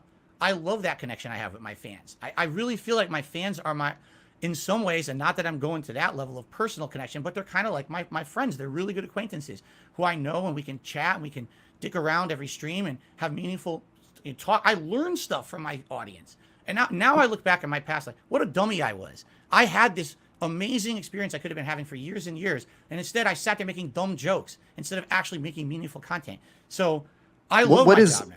What does meaningful mean? What does that, like, walk me through? What does that mean? Do you feel like you're, like, is this, you say you have your audience is your friends, right? You feel like you have now, I've seen clips of you say that, you know, your audience is not your friends, right? So, like, are they your friends, or are they not your friends? Are they, because you're kind of speaking of, on, you know, just based off clips I've seen. Sure. You're kind of speaking of both sides of your mouth here. My audience are not close personal friends. I'm not going to come on stream and tell you about super important behind the scenes stuff in my life. You know what I'm saying? At the same time, I'm here 6 days a week. This is my social interaction outside of my wife and the 1 day a week that I leave this house to do stuff when I'm not streaming. This right here, this laptop, this chat is my social interaction with the world.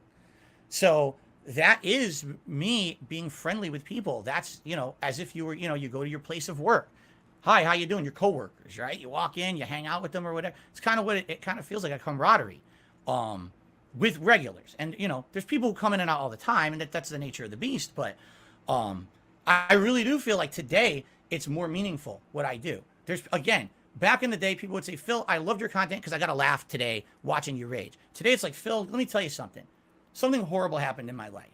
And I came by your stream and I hung out with you for 2 hours today. You were playing Oblivion. We talked. I helped you with the game. We had fun conversation about something going on the internet. At the end of that stream, I felt so much better. You know, it was such a fun, meaningful experience to me. And when people give me that feedback, that lets me know that what I'm doing is worthwhile. With all the hate and all the shit that gets thrown at me every day, that what I'm doing is meaningful. Since I've become a full-time streamer and I've taken ownership of who I am and the content I put out rather than just making dumb jokes, I feel like now this is the best time of my life because I'm helping people. I don't know if that sounds crazy or not, but that's what they tell me. And I love it. It helps me. You know what I mean? It's like kind of reciprocating back and forth. Okay. Let's I think that every streamer has a relationship with their audience that's unique, right? As somebody who's doing it, I don't know your personal relationship with your audience. Is that you, Adam? Was that you toasting? Okay, just making sure. You were talking about a relationship with the audience, you know, and right? Just giving them a shout, giving them a toasty.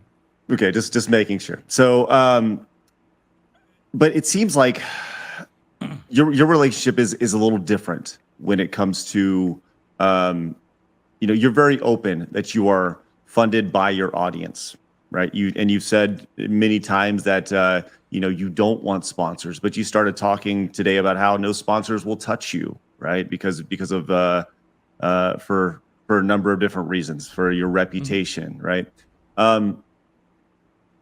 What is it? Which one is it? Would you rather have sponsors? What's wrong with having sponsors compared to like if a sponsor is going to come and pay you $500 to talk about, you know, whatever their product is, wouldn't that be better than having to rely on crowdfunding or your audience on a day-to-day basis?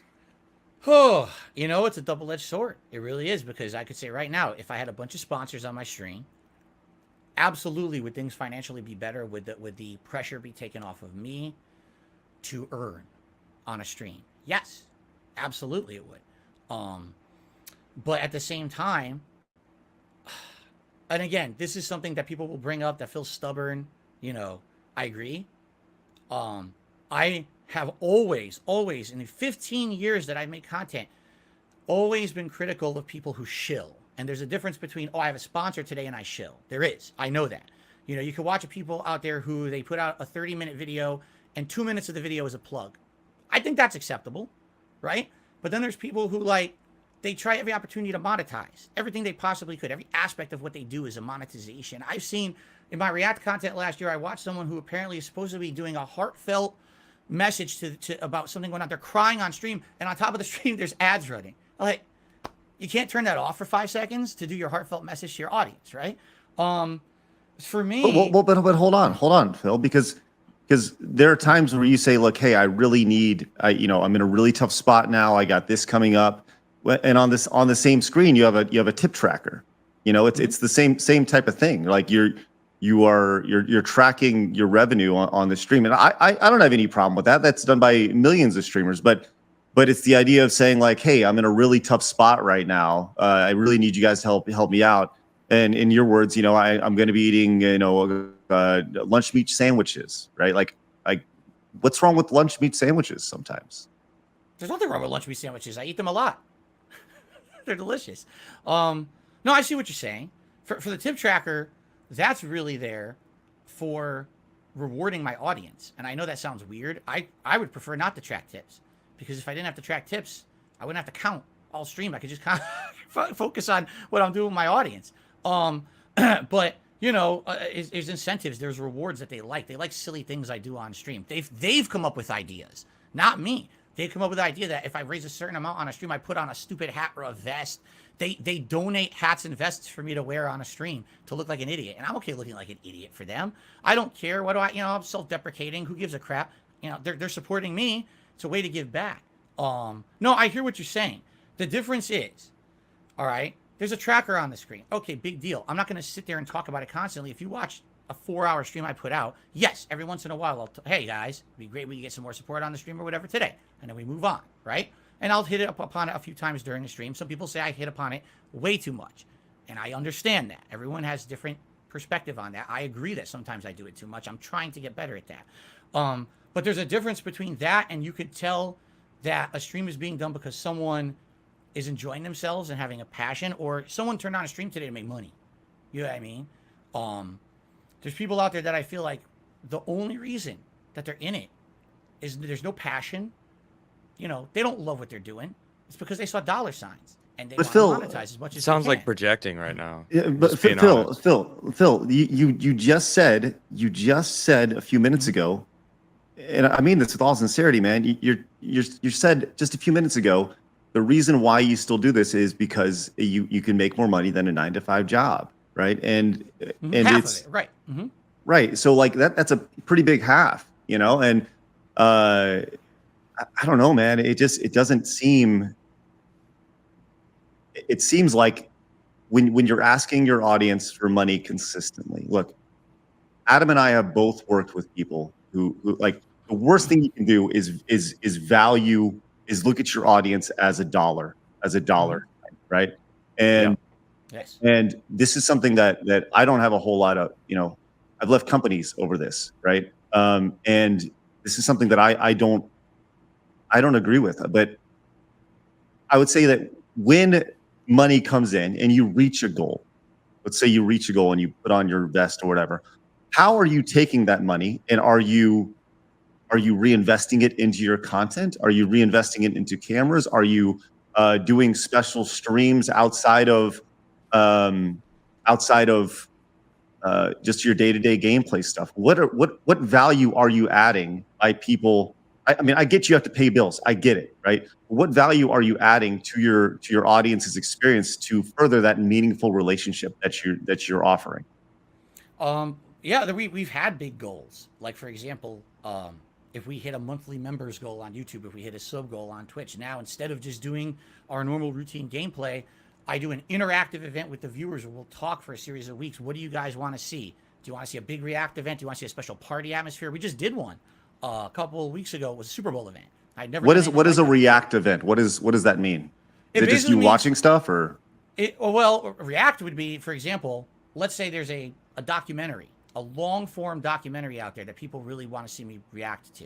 It's like 2 hours, right? But for me to react to it, it's going to take like 3-4 hours. Well, that's going to take a major chunk out of my normal schedule to do. People also don't want me to get backlogged on the games that I'm playing. But you hit that event. Now we're going to do special things. This big React event. It's separate from all my other content. A lot of times it's hyped up. We set special things around it that I normally wouldn't do. Yes, some of that money gets reinvested. I have a series. I know this sounds stupid, but my fans love this. It's called Feasting with the King. Basically, I order a meal and I eat a meal with my audience. They think it's funny because they think it's funny to see me eat. I look stupid. They say I look like I'm in pain when I eat. They like making fun of me, right? When you So say you're the still, king, you're still using the king moniker. I see. right? The king of correct. hate. Not the king Well, of hate. That's the thing. It doesn't matter. You say the king, and that's what it was. So people are gonna make that connection. You're 100% correct, and the thing is, I do need to try to fully phase it out. Feasting with the King and Ask the King are two leftover shows or events that I do that have the King moniker in them that I probably should try to phase out or rename. But when you have things that have been running for so long, people actually have pushback. Like, don't change it. We love it. It's been like that for so long. Those are my true fans saying that, not my haters. But you're right. You're right. I agree there. But anyway, no. Yes, I try my best to reinvest. There was How? Well, like I just said, doing something above and beyond. I'm gonna. Well, that doesn't cost any money though. Doing another stream, reacting. That's just correct. making you more money. But correct. But then the ordering of a giant meal that normally I wouldn't order. I'm talking ordering 2 entrees and stuff, getting DoorDash. You're talking $50-$60 out of my pocket that I normally would not spend. It's not budgeted, but because we did the special event, and I know I hear what you're saying. What you're saying is, if you have these goals every day, where's the money going? Would you really like to know? Do you really want? It's not. Honestly, it's not that we are asking. It's that I feel like the people out there that have been supporting you, that now have turned against you because they feel you lied to them or you saw them as dollar signs, and that's all that they were to you. It's like, I feel like they want to know most. Well, then let's talk about that. Let's talk about that for a minute, right? Set it up. There was a, you went through bankruptcy, right? And that's pretty public. You went through bankruptcy, and there was this, the $5,000, business expense thing has been talked about by your detractors quite a bit. They say, what could you possibly be spending $5,000 on? Look, a month. You are a streamer who streams, by your own schedule. You're active 12 hours a day doing this, right? And And by your own admission, you said like you didn't fix the set at all. It's been just a shoddy set for most of your over a decade of doing this. Right. So there's this whole, like, what do your business expenses look like? I mean, I've done this for a long time. The business expenses are your initial cost of setting up your camera, your lights, and that's about it. And then after that, it's your cost Internet is bill. your time. Yeah, is your time, right? And so walk me through, what does that look like? What is it specifically? There's this $5,000 business expense every month. So what is this? Okay, so first of all, we're talking about things that came out publicly during a bankruptcy proceeding, correct? And I believe that the $5,000 a month number came off of, I believe it's from a tax return. Is that correct? That it was filed or the data? I'm trying to remember exactly where it came from. You guys probably know more than me because you've probably been inundated with this for 2 weeks. While I'm so far removed from this. I want to hear it from you. I think, again, I'm just speculating. I think what happened was when I filed for bankruptcy, a lot of information goes public. And so they look at a public filing. I guess there's certain information that's made public. I don't think it's all your tax returns. I think it's like 1 year's worth or something. And I guess there was a number that was thrown out there that it looks like Phil spends $5,000 a month on business expenses. Now, number one, I don't do my own taxes. I have a tax guy to do. I pay him to do it. Okay. Here's what I can tell you. All right. I can tell you right now, because I'm working on it right now for this year, what are considered expenses that a tax attorney wants to know you're spending every month? Geez. Your mortgage, because if you work from home, I guess that's part of it. I don't know. Again, I'm not a tax guy, but your cost of your mortgage, all of your utility bills that apply to you operating the business. Correct? Hold on, Phil, you've been doing this for 17 years and you don't know what your business expenses are? You don't know what you get tax write-offs on and stuff? I mean, like... Specifically, no, I don't. I give it all. I pay him a lot of money to a tax guy. I have a giant, spreadsheet of data that I provide. They work it out because every year it's different. I get to feel the tax laws change and stuff, and they figure it out. I give them all the data. In fact, just got an email from a tax guy the other day. He's like, we still need this data for you for this year's tax filings. We need how much do you pay for utilities? What's your cost of internet this year? What's this? They need all that information, and I got to get them to it, and then they do it. So here's the thing. All right. we're really going to get to the meat of it, is this stupid WWE champions bullshit, which I cannot wait to talk about it. Well, okay? and we'll get to that, but I want Okay. to stay on this for a minute. Like, just once again, walk me through this, because, like, I'm trying to put myself in your shoes, and I'm trying to think Craig, through while you're piecing it together, building that up, I just want to remind you, Phil, like you said at the beginning of this stream, you want this to be where people can go to finally, like, oh, you just go watch that video, right? Yes. I don't have to say it anymore. So Correct. like this, you said, like, what do we want to know? This isn't for us. This is for the people out there that are like, what about the $5,000 a month? You know, so what about WWE champion, which we'll get into? Like, what about these things? So it's like this is your chance to now say, all right, it was the freaking business expenses, whatever. I mean, it was the mortgage, it was this. I don't know if that's actually considered a tax write-off. I don't want you to get in trouble, but I don't know. It just feels. No, and see, that's the thing. Again, when I went to that bankruptcy, oh my God, that was the craziest rigmarole, because my tax attorney, excuse me, not my tax attorney, I misspoke. My bankruptcy attorney had no idea what they were getting into with me being a public persona. And there were things you can do, I guess, to protect from online harassment, which they did. I tried to explain. They didn't really understand who I was or whatever. And so when all that went public, that was the most drama-filled bankruptcy hearing ever. The judge was inundated with thousands of messages from my haters about stuff.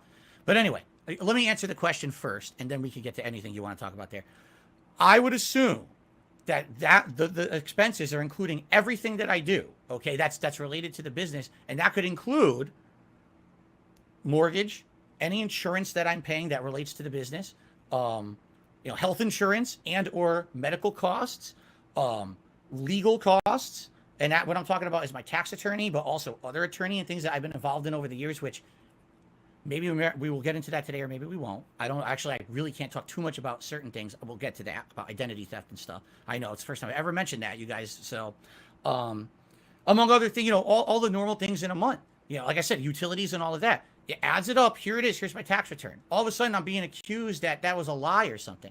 All right, here's what I can say, because I'm not going to sit here and go back to a 2010 tax return and say, here's what my accountant said or whatever. Right. This is from 2010. That's $5,000 a month. Oh, excuse me. Did I say 2010? I meant 2020. That's totally my fault. I meant 2020. My bankruptcy was 2020. So I think the tax return that must be referenced is like 2019, something like that. Okay. Here's what I know. Because of the amount of trolling that happened to me, this judge that was involved in the bankruptcy hearing was attacked online with so much shit. I had to go into meeting after meeting with both my bankruptcy attorney and this judge. Hours of work. We went through line item by line item of all of my expenses. I had to explain to a judge who has no idea what live streaming is, the entire concept of being a live streamer, and showing every single expense and line item and rationalizing what it was to my business. This is this, right? And it took so much work. At the end of the day, after all that extra work and time and money that had to be put into my bankruptcy, it went through. The judge understood. I showed them everything. If anyone should see line item by line item what my business expenses are, it should probably be the judge who's going to make a ruling on if I should be granted bankruptcy or not, right? That's the government, a government representative, correct? They saw it all. They went through all of it. And at the end of the day, they said, this all makes sense, approved. Well, but in the vast majority of time, winners in bankruptcy experience like some sort of relief, right? Whatever the debt is that you were paying, it's gone, right? So why do you feel why do you have to go back to the well, going back to your audience, and ask your audience to crowdfund your content when you claim and you still say that nothing has really changed financially for you? Great question. Thank you for asking it, because this is one of the ones I get hit with every day. We just talked about 2021 and what happened with Twitch. Okay, so the bankruptcy goes through around mid to late 2020. I'm relieved of all this revolving debt that I had in my name, but there's still debt that remains. There's still my mortgage. There's still my car payment. There's still taxes. And taxes is a big thing, because for years there, I was not able to pay my federal taxes properly. And well, came back to bite me. You couldn't pay them, or you didn't prepare to pay them properly. There's a difference. Because Oh. I thought you hold on. I thought you said that you paid a guy to do your taxes. I do, correct, to file the taxes.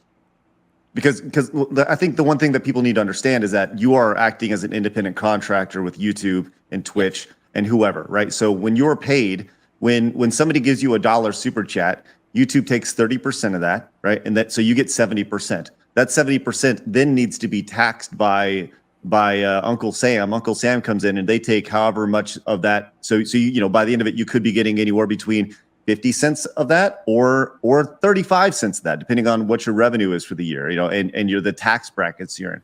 It sounds like, Bill, that you didn't necessarily plan accordingly for that, and you didn't save your money to ultimately pay.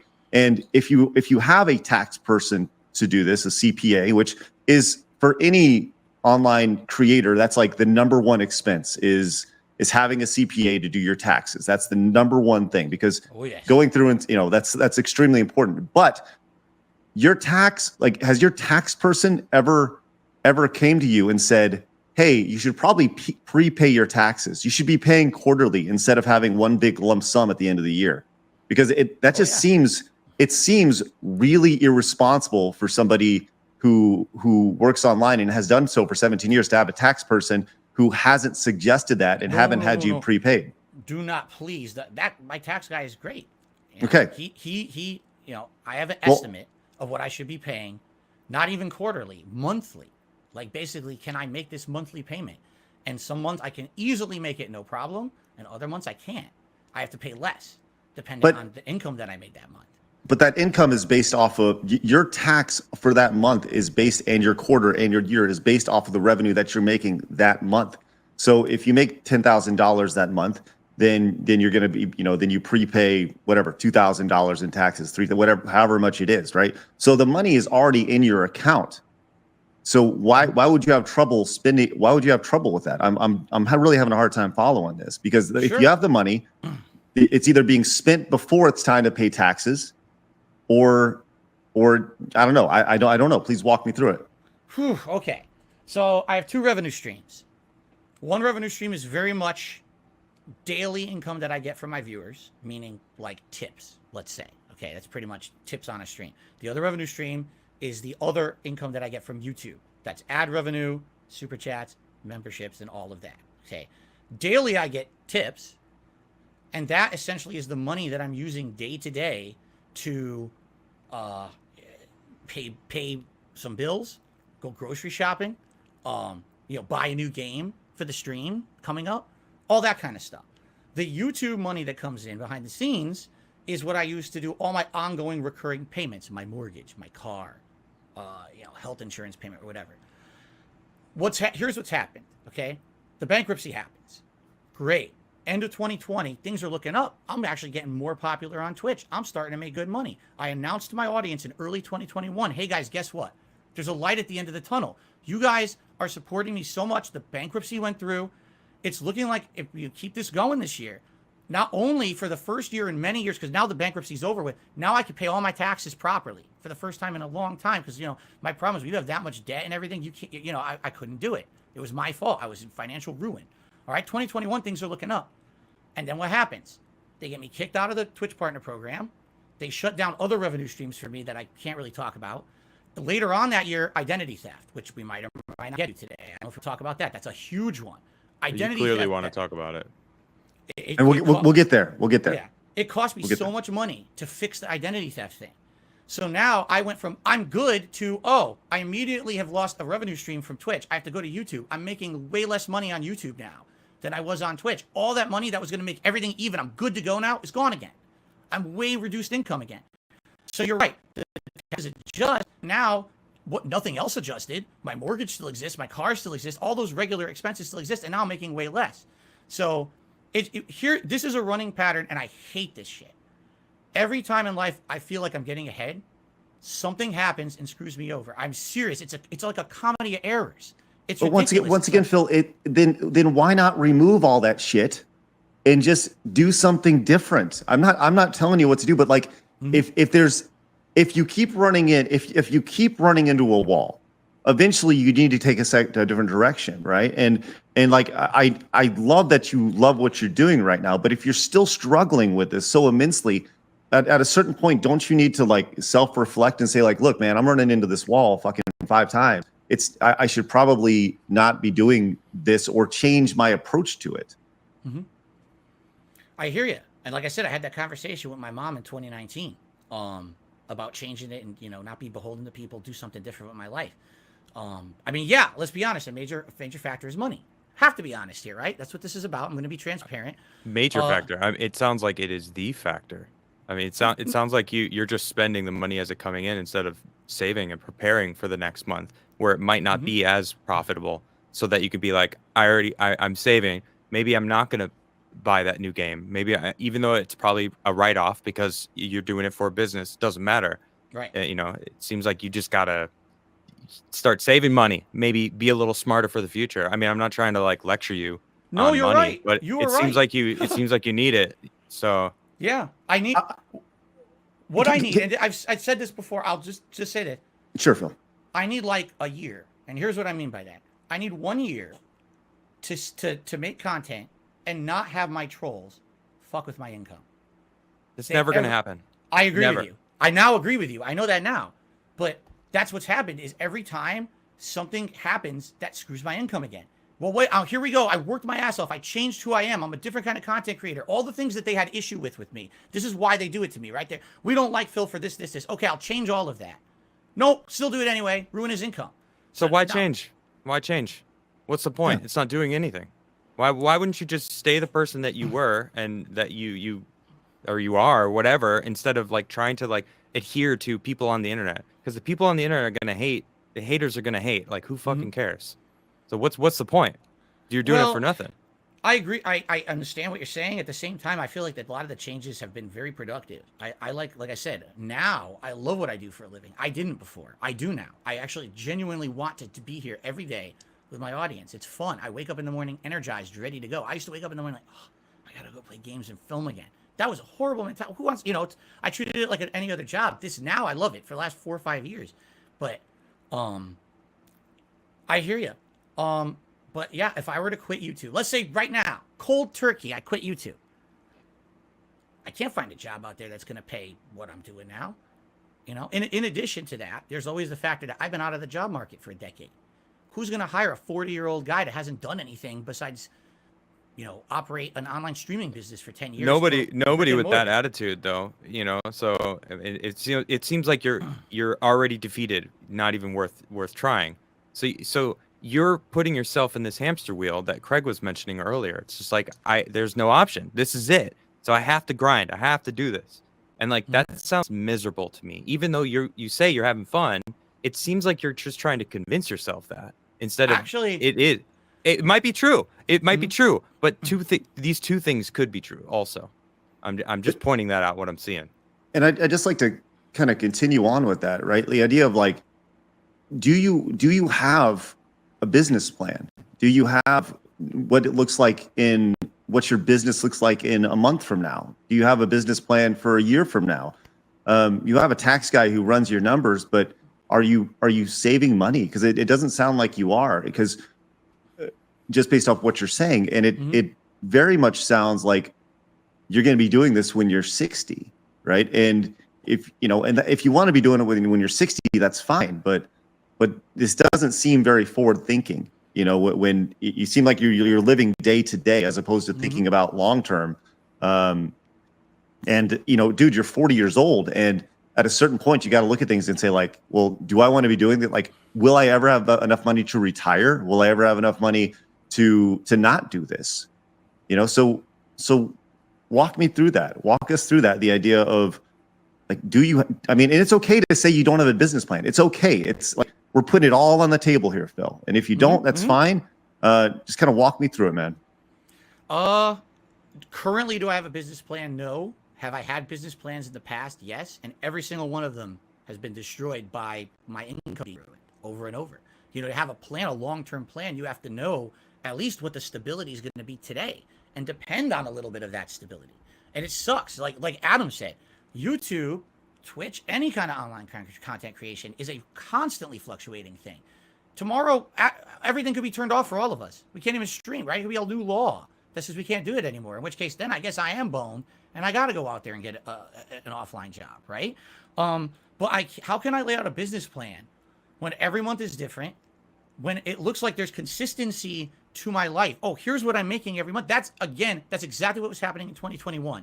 There was a series of months, like the first 3 months to 4 months of the year. Things were going great. I had a business plan. Here's what I want to do. Let's do this for a certain amount of years. Let's expand. Let's improve the setup. Let's try new things. Let's do this. And then if it keeps going, you get to the next stage of the business plan, right? And what happens? I lose my partnership, identity theft, income's destroyed. Now what do I do? Business plan's gone. So how can I set a plan when these people won't allow me to even have any level of stability in my life for even a few months? You know what you do? Stuff that they're doing. You make another business plan. You move forward. That's what you do. Like I mean, I don't. What choice do you have? Right. The only choice is to make a new one and continue moving forward. I agree. Like, I will not be beaten by these people. You know, it's what you just said sounded like you were. Oh like no, you have been over not. and over again. One of the I'm letting you know. I'm letting you know what you what you had just finished with. Mm-hmm. You know, I had a business. He asked what your business plan is. He was like, I had a business plan, but they kept shitting all over it. Like that was your response instead of this is my business plan, right? You don't have a future vision. I think that's what Craig was going for. Okay. I spoke. I do have a future vision. The problem is, if I fully explain it, they're going to try to ruin it. You understand? That's a good answer. That's a good answer. I should have said that. I'm sorry about that. Like, do I have an idea of what I'd like to do? Yes. I know exactly. Actually, I have steps in place to know exactly what I can do to try to fix my situation. I don't want to listen. Sounds good. I don't want to be here on stream every day saying to people, toss me a few bucks. Oh my God, that's the worst feeling every time I effing do it. I don't want to say, hey, tip me, do this, do that. That's obnoxious. I just want to play games and chill with my audience. And this is the funny part that my detractors will never mention. Before my income kept getting screwed over all these different times by them and by my choices. It's not just them, it's also my bad choices that did this. I never had any kind of crowdfunding. It was always just Phil's making a living on YouTube via ad revenue. I had no sponsors. I didn't take any money, extra money from anywhere. I wasn't asking my fans for crowdfunding. Everyone else was. I wasn't doing it. It wasn't until the revenue started to get hurt by that I decided to do crowdfunding because everyone told me to do it, right? Now, my income's ruined over and over by these people, and what's their number one critique of me? You beg too much. I wouldn't beg if you didn't keep messing with my income. The only reason I have to do it is keep ruining my financial income. You keep ruining it for me. So how can I have... Go ahead. Sorry, I'm sorry, Phil. Begging for money is never a good look for anyone. Completely agree. Completely agree. I can't dispute it. Well, it's indisputable. Okay, then look, we all established, look, the idea of like going on stream and saying, I really need help for these taxes. I really need help for whatever. I got a big thing coming up. Trav, can you please kill it with the chats, please? The biggest thing, and people asking, is this live? Yes, this is live, right? Of course, this is live. You had an opportunity with Keemstar and Drama Alert to go on there for it was $50,000 was being offered to you to go on this podcast, right? $50K. Why not do that? Like that's a giant amount of money. And yes, there's taxes attached to that. It's after it's all said and done, it's probably $30K, right? But why not just say, okay, I'll take your money and I'll spend a couple hours on your podcast, and that would clear up so much of your financial burden. Mm-hmm. Okay, Keemstar story. Here we go. Well, no, just answer that question. I don't want to hear the story. I just want to know, like, why would you not take $50K? Because that's not what happened. You've been told a story that's not true. I have to tell you what actually happened. Please. So there's a history with Keemstar where, over the years, this guy's a horrible reputation on YouTube. Everyone knows it. I'm not going to crap on the guy here, but just go look on YouTube. You'll find out all about him and the things he said and did to people and things over the internet.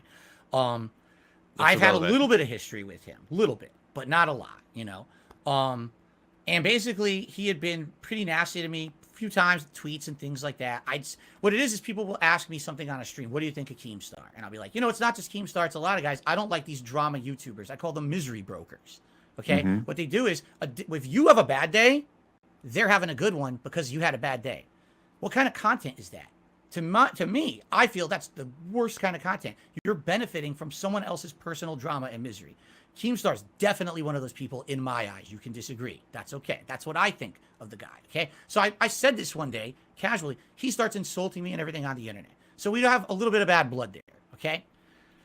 All of a sudden, it was last year, okay? Unbeknownst to me, people start telling me, Phil, Keemstar is trying to contact you. I'm like, what? What are you talking about? I have a public, Craig knows. Craig emailed me, right? I have a public email. If you want to talk to me, contact me. Let's talk. Let's figure out, it's a business relationship. No email, nothing, okay? He's sitting on his Twitter and he's making public tweets. Someone tell Darkseid Phil I want to talk to him right now. Contact him. Tell him I need to talk to him. There's $50,000 on the table and he needs to contact me right now. First of all, is that how you start a business relationship? Is you scream on your Twitter to have someone come talk to you? If he has something to offer me, should he not contact me? So I only know about this because people come to my stream to tell me about it. Okay. So to answer your question, I think that in a traditional environment, no, that's not how you start a relationship. When you deal in the space that Keemstar does and kind of the drama, like look at me space, yes, that is how you would start it. Because you throw out $50,000 on Twitter, people go, whoa. I want to get this attached. So is traditionally no, but we're not dealing with Coca-Cola. We're dealing with Keemstar, right? And that's what he does for a living. So he wants to put eyes on his product and drive interest. So I would say, yeah, he did do it the right way in his world, in his interest. It's the same thing as the people making this is how you don't play a video game. It's the same shit. They're using your, I don't know, for lack of a better word, clout to make content, and it works. So Keem did it, and you're doing that same thing. You're bitter that he's not approaching you respectfully. You if he actually wants to get you on his stream or whatnot, he maybe should have reached out to you, but he's basically using you. It's like the right thing would be is to use him back, right? Instead of getting all upset, right? And if there's 50 grand on the table, what better way? There's no way he's going to make 50 grand back off an interview with you. Like, why don't just take it, cash the check, and then you're golden? Okay. Or even if it's 10 grand, even if it's 5 grand, even if it's $1,000, like, why not just be like, yeah, I'll take it. Sure. Okay, let's continue because this isn't what happened actually. Please. It wasn't an interview. So explain that part, because I just want to know about that. Like you said, that's not what happened. So what did happen? Correct. So eventually, I had to DM him on Twitter to even get his attention because he wouldn't contact me. I learned it from drama on my stream. Everyone's drawn up drama on my stream. Keem wants to talk to you. So I DM him, and he's like, call me right now. I was like, I can't. Just tell me, what is this about? I'm streaming. I'm busy. Just let me know what this is about. So I'm serious. I had to go back and forth with this guy so many times for him to just tell me in a DM, what I'm interested in is I want to do a show with you. I want you to host a show. This was not an interview for 2 hours. This was some kind of like a big project he wanted to be involved in. I don't know exactly what. Let me explain. So he says, but I don't want to talk about it in a DM. We got to have a phone call. I'm like, okay, that's reasonable, right? Let's have a phone call. Here's my number. Here's when to call me. I'm available at these times of the day, okay? I wait, the call never comes. It's been like 2 days, the call never comes. Maybe he's not serious about it. I don't know. I don't know what's going on in this guy's head. All of a sudden, I'm on streams. He starts calling me when I'm on streams. I'm like, is he, I don't know what's going on again. So I DM him after the fact. I'm like, hey, you want to, so basically it's like stupid telephone phone tag. The guy won't even contact me to talk about what he wants to offer me when I'm available, right? So at that point, I'm like, let me figure out what this is. And I talked to my wife about it. And we sat down. I was like, sounds to me like he wants me involved in a project. I don't know what it is. And my wife says, you know about him, right? I was like, of course I know about him. Everyone knows about Keemstar. And we talked about it seriously. And we're like, right now, $50,000, if this was real, would be hugely helpful for us. It would put us, back, jump ahead, almost square one, I would say, with all the things that are going on financially behind the scenes.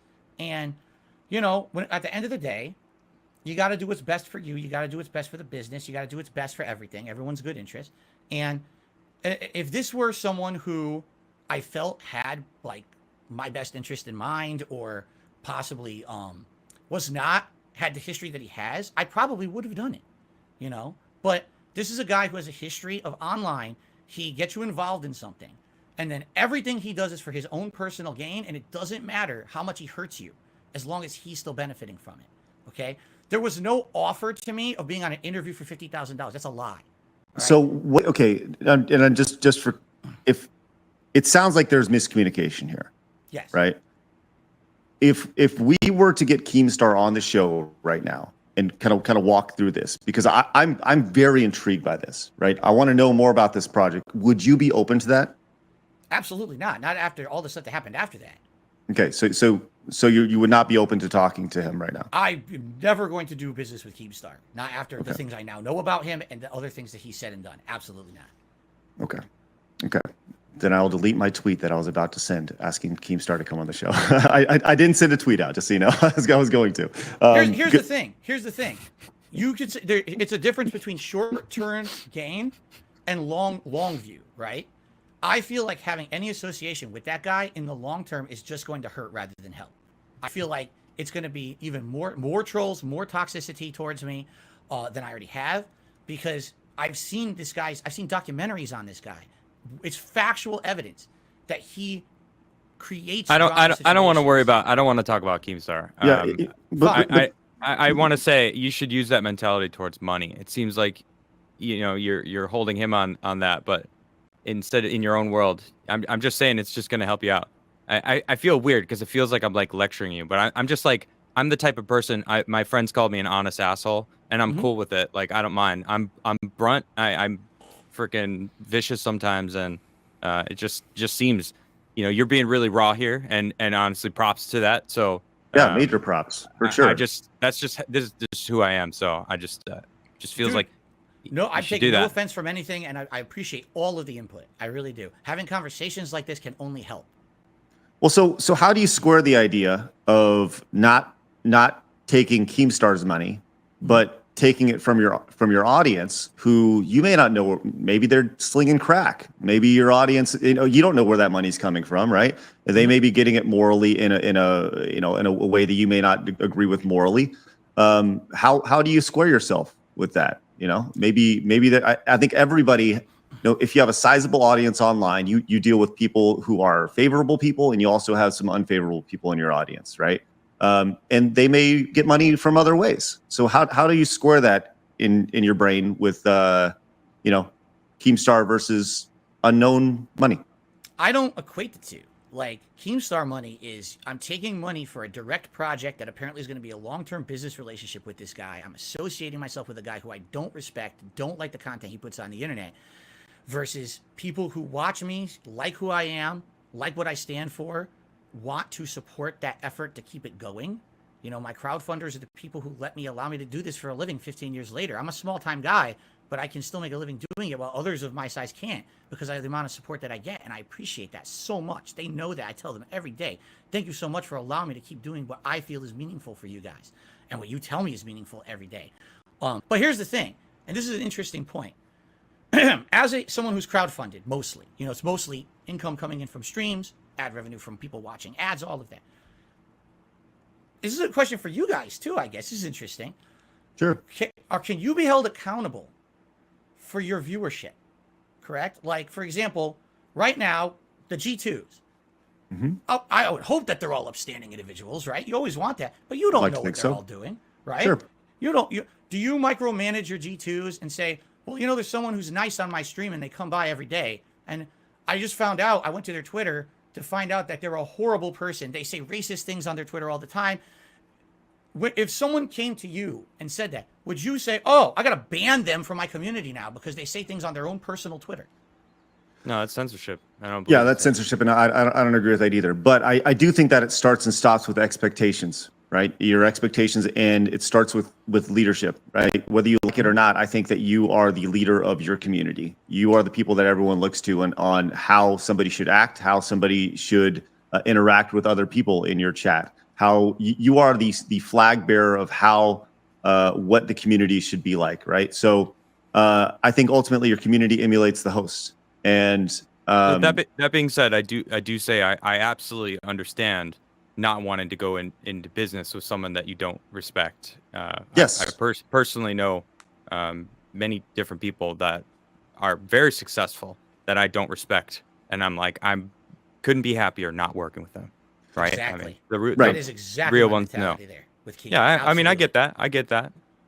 So let's kind of let's kind of dig into this a little bit, right? So where's the line, right? When you have, let's just say you have a community member that you know via their Twitter, let's just say they are selling coke, right? They're selling illegal drugs, whatever. Don't you want to be like, hey man, like I'm not into that. Like there's visual evidence of them doing something bad or at least alluding to something negative, something that would be shunned in a normal society, right? But you know they're a part of your community. And once again, they're coming into their community potentially, potentially bleeding that into the community. I don't think you censor them, but maybe have a conversation about it. Mm-hmm. I agree. It's a line of, is it influencing you and your content in your community or not? So I think we're going towards a certain topic. I don't know if there's a particular person you may be referencing, Craig. I'm not going to reference any specific community members. That's not Okay. what this is not about. This is not about specific community members. We're here to talk to you. Okay. I want to actually address something real quick. So KEEM actually just tweeted and responded to what you had just said, and I want to hear your thoughts on it. I'm going to read his tweet. KEEM, he said, DSP is lying in this live interview. I called Phil at the agreed times, and he ignored my calls and claimed later he was at work. He ignored my calls for $50K up front for the Low Cow podcast to stream to under 200 live viewers, begging for them to pay his rent and his utility bills. Both Wings and Boogie agreed to Low Cow podcast. The only reason it didn't happen was because of DSP. Thoughts? Response? It's a blatant lie. He called me when I was on stream. I looked at my phone when I was on stream, wondering why I was getting a phone call. After the fact, I realized that was Keemstar calling me when I was on live streams. It's just blatantly false. I gave him the times. I said there was time frames between streams he could call. At one day, I actually sat here for an hour in my office after a stream waiting for him to call, and he never called. Well, if it's not true, he's gonna post, when you were streaming and the phone call, and if not, then it's pretty easily provable. Yeah, that's fine. So, he never. I'll tell you right now, to my knowledge, he never actually called me when during the times that we talked when he was available. To my knowledge, so that's all I can say. And then after the fact, here's the thing. I just wanted to have the conversation. As I told you guys, I personally have issues with the guy and the content he puts out. I do. So at the very least, knowing it's in my family's best interest to have the conversation, find out what the conversation is about, at least to find out, but he wouldn't even have the conversation. So if the conversation doesn't take place, of course I'm not going to say, if you can't even have the call, how on earth could you ever enter a business relationship with someone for a big amount of money, for a big commitment of time or whatever it was going to be? It just didn't make any sense to me at all. So that's why it never happened. Okay. And by the way, Boogie, I've talked with Boogie behind the scenes. He really wanted me to be on the show, but I told him personally, I can't do it, man. I can't do anything with KEEM. I just can't do it. I can't be involved business with what he stands for. It's kind of like the same thing. I know this is going to sound crazy. All right. I'm the kind of guy that if I can help it, I won't shop at Walmart. Okay. Why? Because I hate that company. The company has destroyed small businesses, little towns, right? Now, everyone shops at Walmart because it has the best prices. If I can help it, I won't. Every once in a while, I go there. But for the most part, I can't. That's the kind of guy I am. Maybe that's a huge flaw with me, right? But I'm not going to take money. I would feel like taking a paycheck from Keemstar is kind of like blood money. That's money he made on the backs of people, drama content he put out, people he's hurt to earn it. I'm not going to do that. Didn't you start your career on like drama and hate? But not against people. I will say this. I never, if I could help it, But the people in the directly hurt Street Fighter community, like that's who you said you were targeting. Oh, okay, that's different. And here's the thing: you're right. How's that different? It's no different because I've changed now. I will agree, and I've talked about this in documentaries about me. I'm sorry, you sound like the abusive ex-boyfriend trying to get back with his girl. I've changed now. Don't worry about it. Adam, you're talking about something that happened the first half of the 2000s. I know. I'm just call it as I said. It just sounds funny, like hearing that. Yeah. That I changed now. That line is so, I don't know, overused by the I was wrong an online people. troll in the Street Fighter community. Absolutely. There was online harassment that happened. Absolutely. I've learned from that. I've been through it myself now. And I realize how harmful that is and why you would never do it. Especially when you're someone in a position of power who has an audience to actually troll people, to do drama against people. That's so harmful to them. I would never do that for personal gain anymore, ever again. And taking that money from Keemstar, I feel like I'm taking money from other people who've been hurt in order to benefit. I can't do that. Have you reached out to anybody that you feel that you wronged in the Street Fighter community to let them know that you changed and that you're sorry? Well, the people from back then, I would have absolutely no idea how to contact, but I have publicly said things. For example, last year I did a react to the Down the Rabbit Hole video about me. This is by Frederick Knudsen. It was millions and millions of views. It's one of the videos everyone was watching. It was made in 2017. It covers all my early years as a YouTuber, but also my career in the Street Fighter community.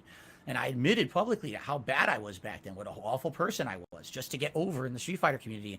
There's people back then that, for no good reason, I trolled them. For no reason. I'm just an asshole. And I apologized in that video. I mean, do you want me to name names? Well, sure. Yeah, because I want to know who's so hard to get a hold of. What's his name? Shady K. I don't even know if he's even around anymore in the Street Fighter community. In the early 2000s, I destroyed this guy for no reason, no good reason. I don't know, I latched on to people because look, the more I make fun of this guy or the more I try to attack these people, I get over, right? And it caused so much drama. We almost fought at Evo. It's so stupid. Now I look at it, I'm like, boy, I was dumb. What kind of dumb shit was I? I thought I was a pro wrestler. I thought, oh man, I'm talking shit, and you're gonna have big rivalries at fighting game championships. It's the dumbest shit, Right. So is this long Tran?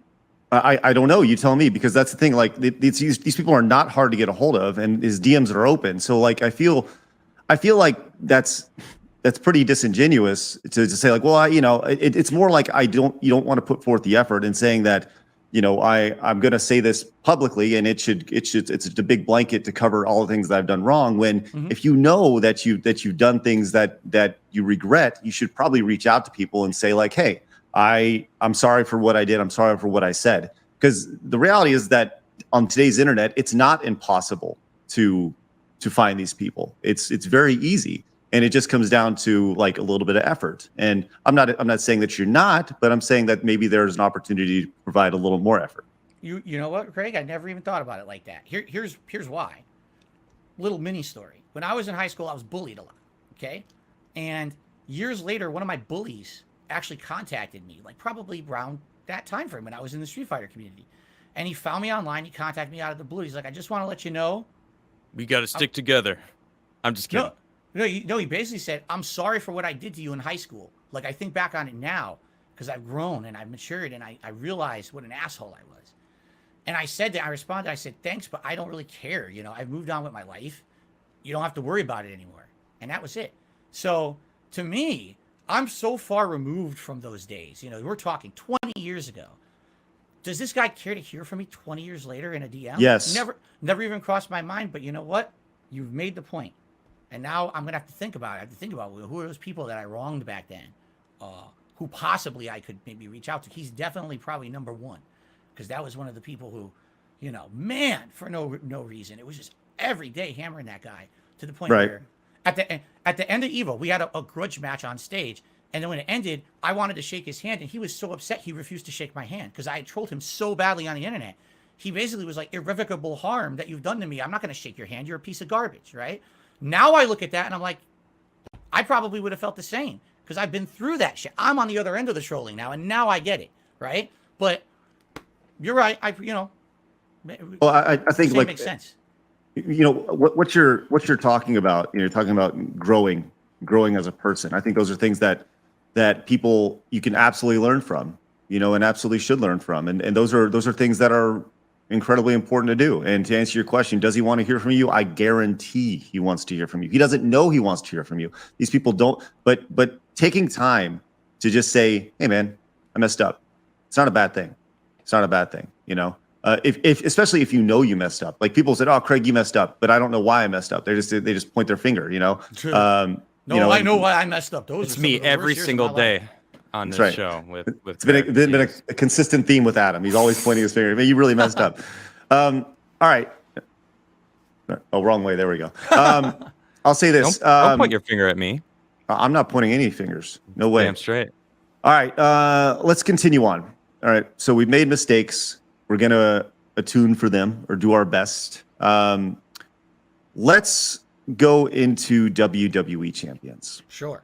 Let's talk about this because this has been a consistent theme with all the detractors. They want to know about your experience with this game. Just a real simple yes or no. Mm-hmm. Do you currently still play WWE champions? Yes. Okay. Yes, you do. Mm-hmm. Why are you so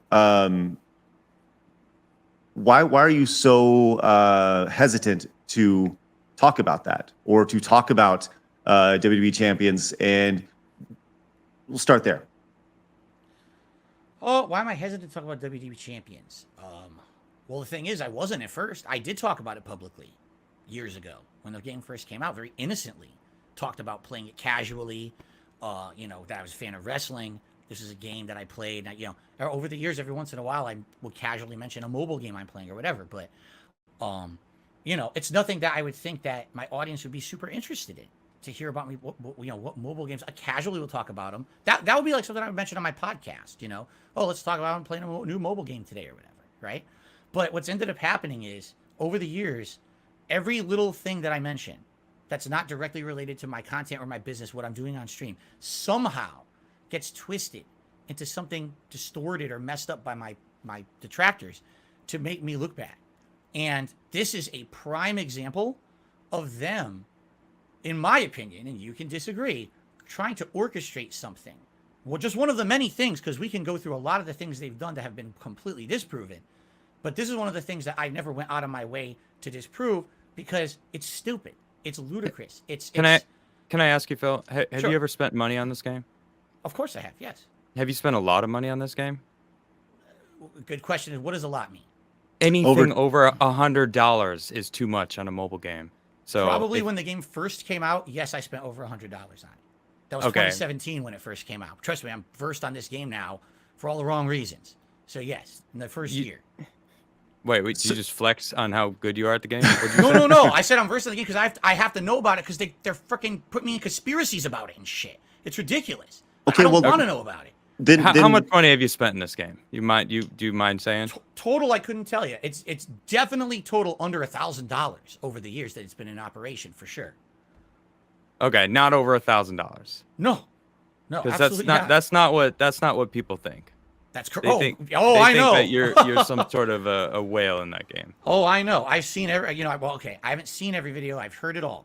First, it was like thousands. Then it was 10,000. Then it was 20. Then it was 40. Now it's 100. I think 100,000 supposedly I've spent on this game. Well, we started talking about it, and you instantly went into just attacking other people. Like we don't have to like your detractors. Like they may deserve it. I don't know, but we can have this conversation without even bringing them up. Sure. Right. We'll bring them up if they're Okay.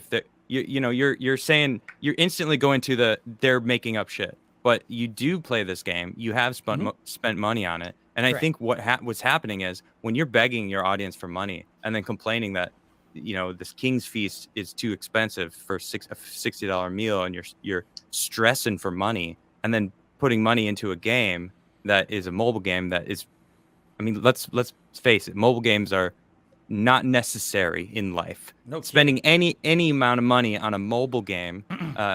I've never played this WWE. I don't even know it. I saw like a picture of it, and it looked like Candy Crush or I don't know what the hell it is, but it just feels like they feel like you're just using them to like using your audience, and like I don't want to be used. I personally, I don't like feeling used. I've been used by people in the past, and I don't have time for that in my life. So when people are watching someone online and supporting them and then feel used, like when, you say you beg too much, and you're working on that, which is good because, as I said, it's not a good look. But even talking about, hey, this other game that they believe you're a whale in, why do they think you're a whale? Where are they getting this? See, here's the thing. I don't exactly know. There's been so much to this thing over the years that, I'm just gonna briefly in my head try to go over what I remember. Apparently, at first, it was that there was an account in the game. That's the name of the account was They Call Me DSP. Okay, which is also your Twitter handle. that's correct. Mm-hmm. And so, just by that association, they're assuming that's me in the game. Okay, now. From what I'm going to understand after that, I guess at some point it had been asked on a stream or whatever, is this you? And I said, no, that's not me in the game. It is not, by the way. That is not my account in the game. What is your account in the game? That I'm not going to say. And if you're going to say why, because back when I signed up for that game in 2017, there had never been any drama around mobile games or anything like that I had been involved in. No one ever asked me the question of what's the name of your account. I have an account name on basically my Apple device that kind of crosses over a lot of different accounts. Okay. And if I were to tell you information about my account, these people will absolutely use that to hurt me. They will try to use this data to get into other accounts. They will probably try to commit identity theft, impersonate me with Apple. I can't do that. I've already been through that 2 years ago. So on the record, you're saying that that account, They Call Me DSP, is not you. That's correct. Okay. Well, Now, okay, but here's the thing that I'm having a hard time wrapping my brain around, right? Because apparently that name was changed later to Down from the Rafters, right? Why would somebody, if this is a troll that is a whale, right, that in this game, why would somebody let's say after this was brought to your attention, the name is later changed, right? And they're spending all this money on this, right? And they know it's being, it's being tracked in this game. Why would they change the name if they're just trolling you with They Call Me DSP, this name? Why would they then change the name if it's just a troll to begin with? What's the point? I'm trying to wrap my head around this idea here. Sure. Apparently, there's a couple theories. Theory number one is, like you just said, this person was actually a troll who was trying to make me look bad. And that was the theory until the name changed. But I agree with you. That doesn't seem to make sense, does it? Why would you try to change your name if you weren't, maybe. And again, this is me just guessing. I have no clue because this is not me. Maybe this person was a legit player. Maybe it was a fan of mine. Maybe it was, who knows? Or maybe it wasn't. Maybe it's complete chance. This is not Darkside Phil. This is not DSP Gaming. This is They Call Me Darkside DSP. Patrick. Again, who knows? You're right. That's the point. It wasn't my name. It wasn't like Phil Burnell or whatever. It was one name that I use on a Twitter account. So maybe this legitimately was someone who was playing the game and over the years was getting like harassed. I don't know. Here's what I can tell you. Since this started happening, all right, I was afraid that my actual account name was going to get out there, and they were, like I just told you guys, they were going to try to like harass me or change, harass my Apple account, hack my Apple account, whatever. I reached Phil, out. I gotta say real quick, if that whoever They Call Me DSP changed it to whatever the hell they changed it to, why haven't you changed it to some? That's what I'm about thing? to say. That's exactly what I'm about to say. I asked they have the help chat or whatever. I asked them. I said, "Listen, this is happening, and I'm really afraid." And they told me they don't do that. I was like, "What?" They're like, "Yeah, we don't do that. We don't do name changes." I said, "There's evidence that there is." They wouldn't do it for me. So maybe, I don't know. Maybe this person, because of the level that they've spent supposedly in the game, because they're a whale, maybe the company did them a solid because they keep spending, and so they did it for them. Apparently, you can't just change your name. There's no option in the game to change your name. I've tried. It's not there. And you contact support. They say, we won't do it. Okay, look, there's a lot here. And look, I'm of the mindset of once somebody gives you money, you can do what you want with the money. But True. I think that we're here to put all the cards on the table here and work through these things. So when you play this game and you have this whale that has the exact same Twitter handle that you have, that is pulling this elaborate troll on you, right? If that's what it was, I don't know. Right. But, I I hate to bring this up. But I'm going to because I feel like it needs to be addressed. Go for it. People have been very aggressive with you to the point to where they have leaked bank statements from you, right? And that's obviously not cool at all. It's ridiculous that somebody would go to that length, and it's honestly upsetting, but it's out there, right? And there have been, according to these leaks, there have been dozens, hundreds of transactions to the Apple Store. Some many over hundreds of dollars that had been there. Were those your transactions? No. So those were not tied to you at all. No. The bank leaks. Now we have to get into the identity theft thing. Okay. Well, let's just talk about the bank leaks first. Well, they're tied to that. Okay. You know what I mean, like they go hand in hand. Those bank leaks. Explain it. Yeah. Sure, the bank leaks are not accurate. That is not my account. So it's the person who took your identity was spending money in the Apple Store? No, that's not my account at all. Whatever that is not me. That's fabricated. Or it's someone else's account. I don't know whose, but that's not my account that was leaked. I've had a lot of issues that happened with identity theft that same summer, but they use that to run with some kind of this crazy conspiracy theory and say that was me, and it's not.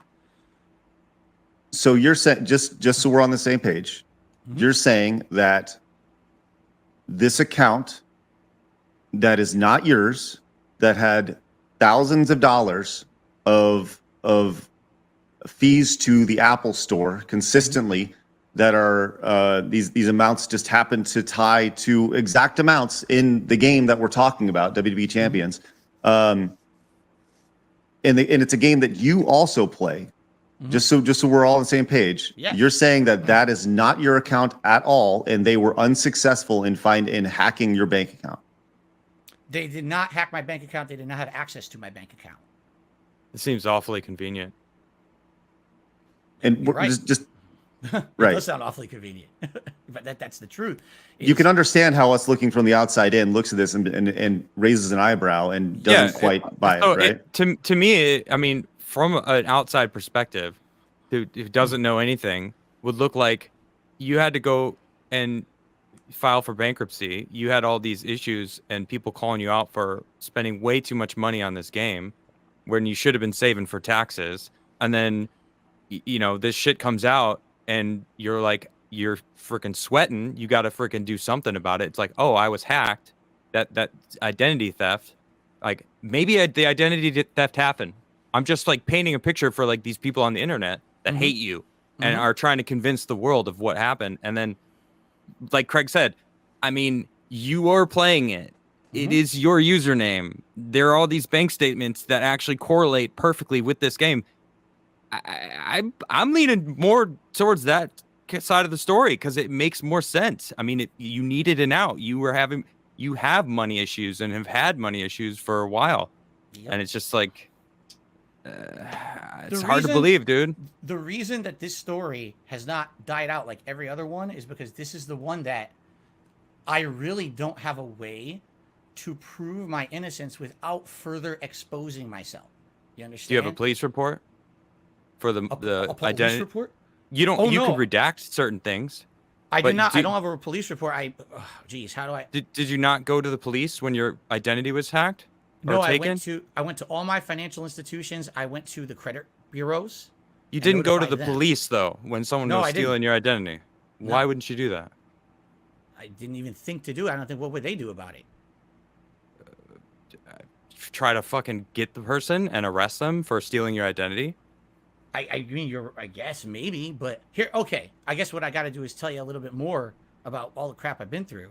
I have contacted the police about the harassment. No, listen, I have contacted the police about harassment over the years. When I got swatted, years later, when someone was actually doing tons of fake transactions against my PayPal account that were all fraud. They were actually fraudulent credit card transactions. I contacted our police here, and I had a big conversation, and they said, listen, I swear to God, this is the conversation. We don't do that. We don't have an online task force for this stuff. They said the only thing we deal with is human trafficking. That's it. That's all we can do. Here's the number to the FBI if you want to call them. But unless you're talking about ginormous sums of money being tossed So around, you did contact them or you didn't? not about identity theft. I contacted them years earlier about other issues. And you talked to them about identity theft. I talked to them about a lot of different things that had happened or could happen. And they But basically why told would me- you have talked to them about identity theft years earlier if none of that was even happening to you? Well, I don't know if we specifically said, oh, identity theft. What like I said, there was a case where, first of all, I received death threats, like pretty serious death threats. Someone saying they're gonna come to my house and murder me with a gun.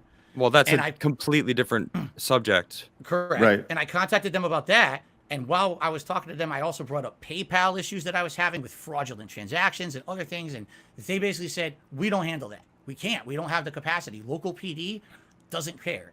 You have to go, if you want to go to the FBI, but they even said, here's the number. If you ever get into something really bad, you're afraid for your life or something, call us 911. Outside of that, anything else, it's, big transactions or whatever, like you lose $1 million, you call the FBI. That's it. So I didn't think, I didn't file a police report about the identity theft because I didn't think they could do anything. They told me years previous nothing's going to happen about it. Well, Well, it didn't so seem what- like you were talking about identity theft with them. So Well, so Anyway. let me ask this, right? You addressed the bank leaks on a stream. Mhm. Why? If they're not yours, why? I Why did just- you why did you feel the need to talk about the bank leaks if they weren't yours? Well, what do you mean by that? Are you referencing a specific stream that I did? Or Just a in general. I situation? mean, if somebody hacks an account and they say this is Darkside Phil's bank account, right? Why don't you say, well, it's not mine? What are you even talking about? And I did. Okay. I'm sure that I did. I've never said that was my account. Then how come, and this is the internet doing what it does, there's been matchmaking based off of your life, going to restaurants, big events in WWE champions, things like that line up perfectly with this bank account. And I think I said it's your money, dude. You can do what you want. I don't care. But why if we were in the court of law and somebody was to bring all this evidence in front of, say, look, hey, there's a bullet here. Here's the gun that he used. It has his fingerprints on it. This person is dead because this person pulled the trigger, and the other guy's like, no, I didn't do it. Well, there's clear DNA there. And I think that's the thing that I'm really struggling with here, man, is it just seems like if you would just say, yeah, it was my bank account. It was really fucked up. It aligned with all these things. By the way, I play WWE champions. I have a hard time quitting it. Those games are addictive. And he just kind of said, yeah, these things are accurate. I think people would just be like, okay, and they'd be cool with it. But it just seems like you keep digging and digging and digging. And I mean, walk me through this, because there's just evidence here, mounds and mounds of evidence. And that right, say you claim that it was someone else, but why do a lot of the things on the bank statement actually correlate to things that you actually did and paid for? right, and the only evidence provable. that you're putting out is, well, no, it's not, or that's a lie, And just walk me through this, man, because this is the whole purpose of this thing was not to make you look bad at all. But I just want to walk through this here, man, because it doesn't make sense. This doesn't add up. What specifically, you said a couple things there. First, you said big events in the game correlate to money being spent on the account. No, I don't think he meant in the game. I think he meant in life. Well, in life and in the game, apparently there's special events that happen in the game, and it's a certain character's released or whatever. I don't know enough about the game, right? I didn't do a deep dive into the game. Just there are special events that happen. Hey, it's like you see this on any game, Call of Duty, Apex. For this time only, you can buy this character, whatever. That's all. I'm just trying to walk through this, man. But here's the thing. I don't know specifically what you're referencing. I guess what you're saying is there's transactions on that account that correlate. That's something that's been proven that I spent money on. How would that even be proven? What does that mean? Well, I mean, maybe you went to a restaurant and you said, hey, I'm going to go to dinner tonight. And then there's a transaction at a local restaurant for an amount that may add up to a couple people dining at a restaurant. You know what I mean? That's all. Like I said, I'm just trying to walk through this. Yeah, I don't know. That sounds. I mean, nothing. first of all, from your perspective, if I were sitting where you were right now and hearing this story, you know, I'd be like, she's probably lying. I don't know how to defend. Again, I don't know how to defend myself without putting myself and my family at personal risk, and that's the problem. I don't know how that lines up. I wish I knew. Sure. I wish I knew I could explain those transactions. Here's, I guess, man, I'm trying to figure out how I can tell you from my perspective what really happened that summer. And why? Because I'll tell you. Here's something very easy, very simple, very simple. You have my email, and this is a small ask. It's also a big ask. You can say whatever you want. Will you? And you can say no, and I'm totally fine with this. But just confidentially between us, will you send me a screenshot of your account, of your WWE account, and just so I personally, I will not share your name to anybody, but just between us. Man, I have to think about and vouch for you. I would put out. Yeah, and I will vouch for you either way. I have to think about what kind of risk that. I don't want to say. Here's the thing, I'll consider it, but I can't agree to it yet. I have to see what's the risk, you know. And I not say that I think you would do anything with it. I don't. I think you got to look at what's to benefit more than what's to risk. You have no idea the levels, how this has gone. Accounts that I do. I see it. I'm well aware. I have chat up. I mean, I know. I mean, people have been tagging me relentlessly since it was announced that you were coming on the show. And I didn't know who you were. I had never heard of you before. Before this moment when Craig was like, hey, so do you know who DSP is? And I'm like, no. What's the deal? And everyone's like, oh, we got to freaking tell Adam who DSP is. You know, it's like, I see the amount of attention that you get in a negative light, right? So, like, I understand. That's why I'm like, I kind of understand that you don't want to be too forthcoming with your any more information that isn't public already, because as there's a lot out there. So, you know, but you're in a pickle, man, because the internet is a fucking pulse, and it's a new brain that humans are still learning how to adapt to. And right now there's a big chunk of the internet that has a target on your head. And you know, you've said it multiple times that you fucked up. You held your hands up. You said, I didn't handle this right. I fucked up multiple times. You did this and that. So it's like, if you want to remain on the internet, which you seem to enjoy streaming, you like what you're doing now, which is good. I'm glad you like what you're doing. But it's like, if you want to move in a direction that's going to alleviate some of these haters, anything might help. Obviously not giving them more ammo, which, I mean, I've grown to trust Craig.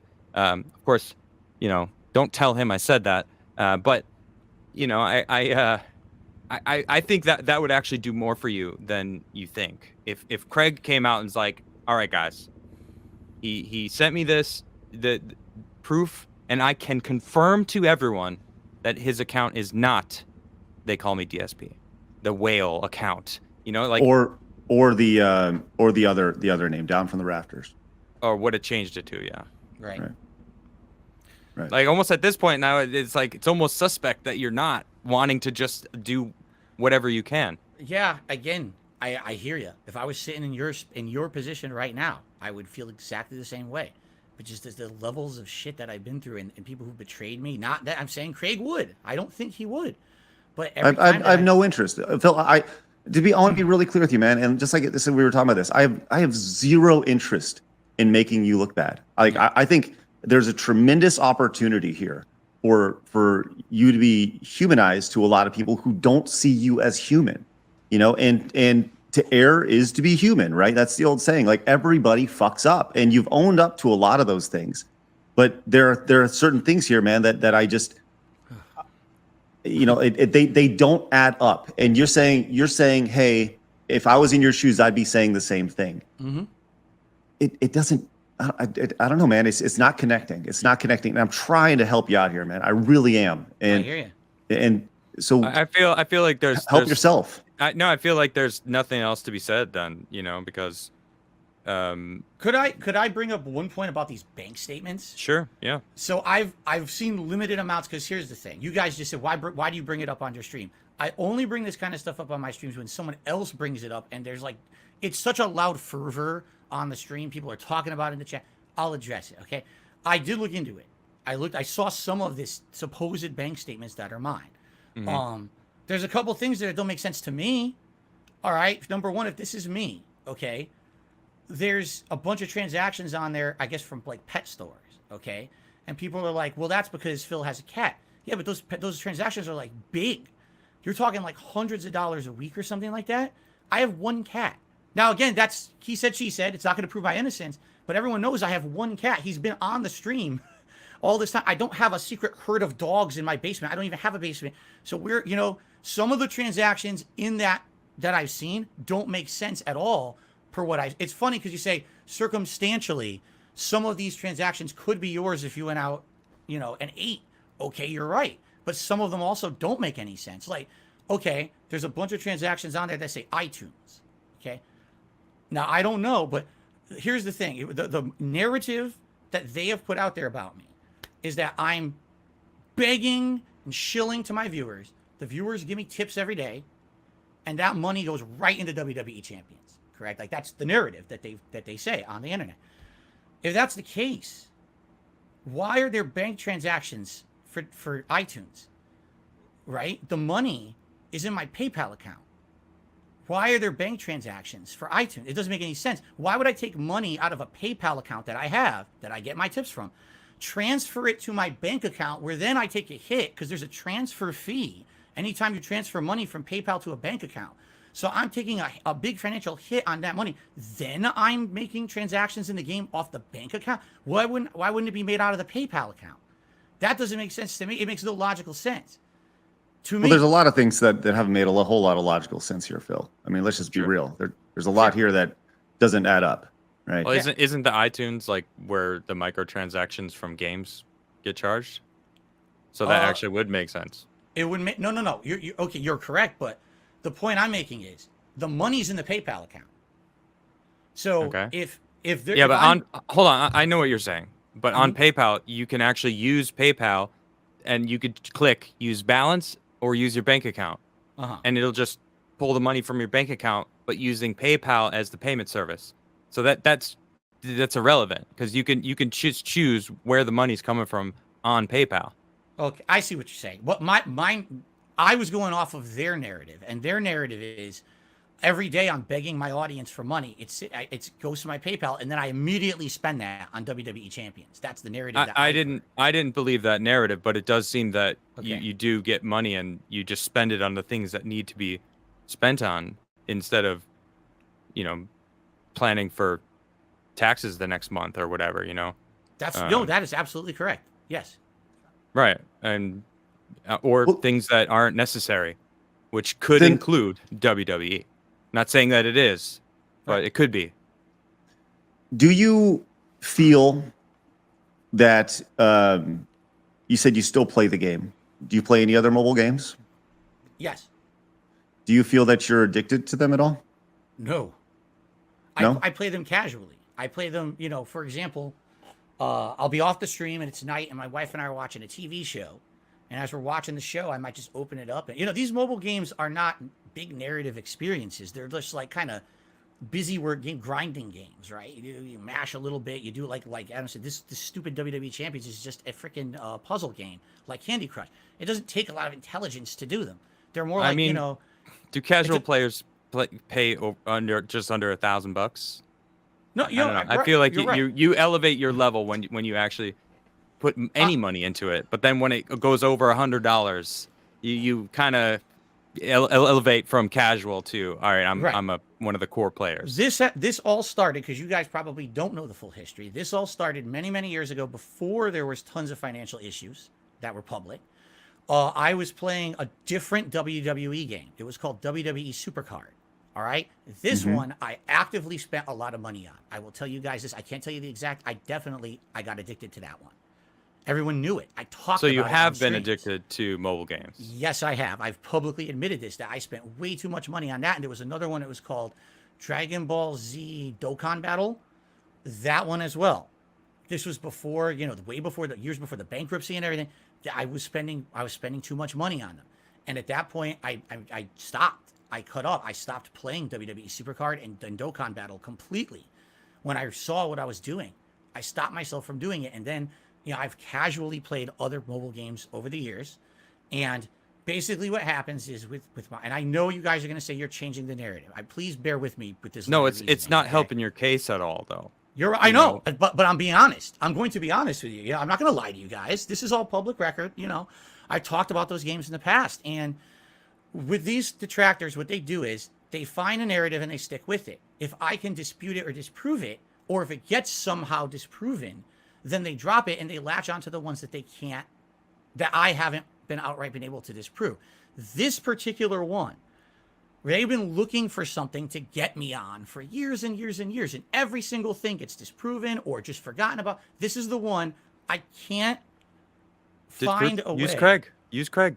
Send him a screenshot. I haven't found a way to do this without putting myself at personal risk up to now. And so this is why the narrative is continued.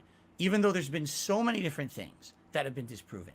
There's people who make videos about WWE champions that have made entire exposés about me in the past that were completely disproven. They don't care about that. What's the next thing that we can make drama about for Phil so we can have personal gain on the internet and get clickbait views and shit, So that's what I mean. Because this all started years ago with those other games, I publicly admitted to everyone, yeah, I was addicted to them. I spent too much money on them. I'm done with that now, And then I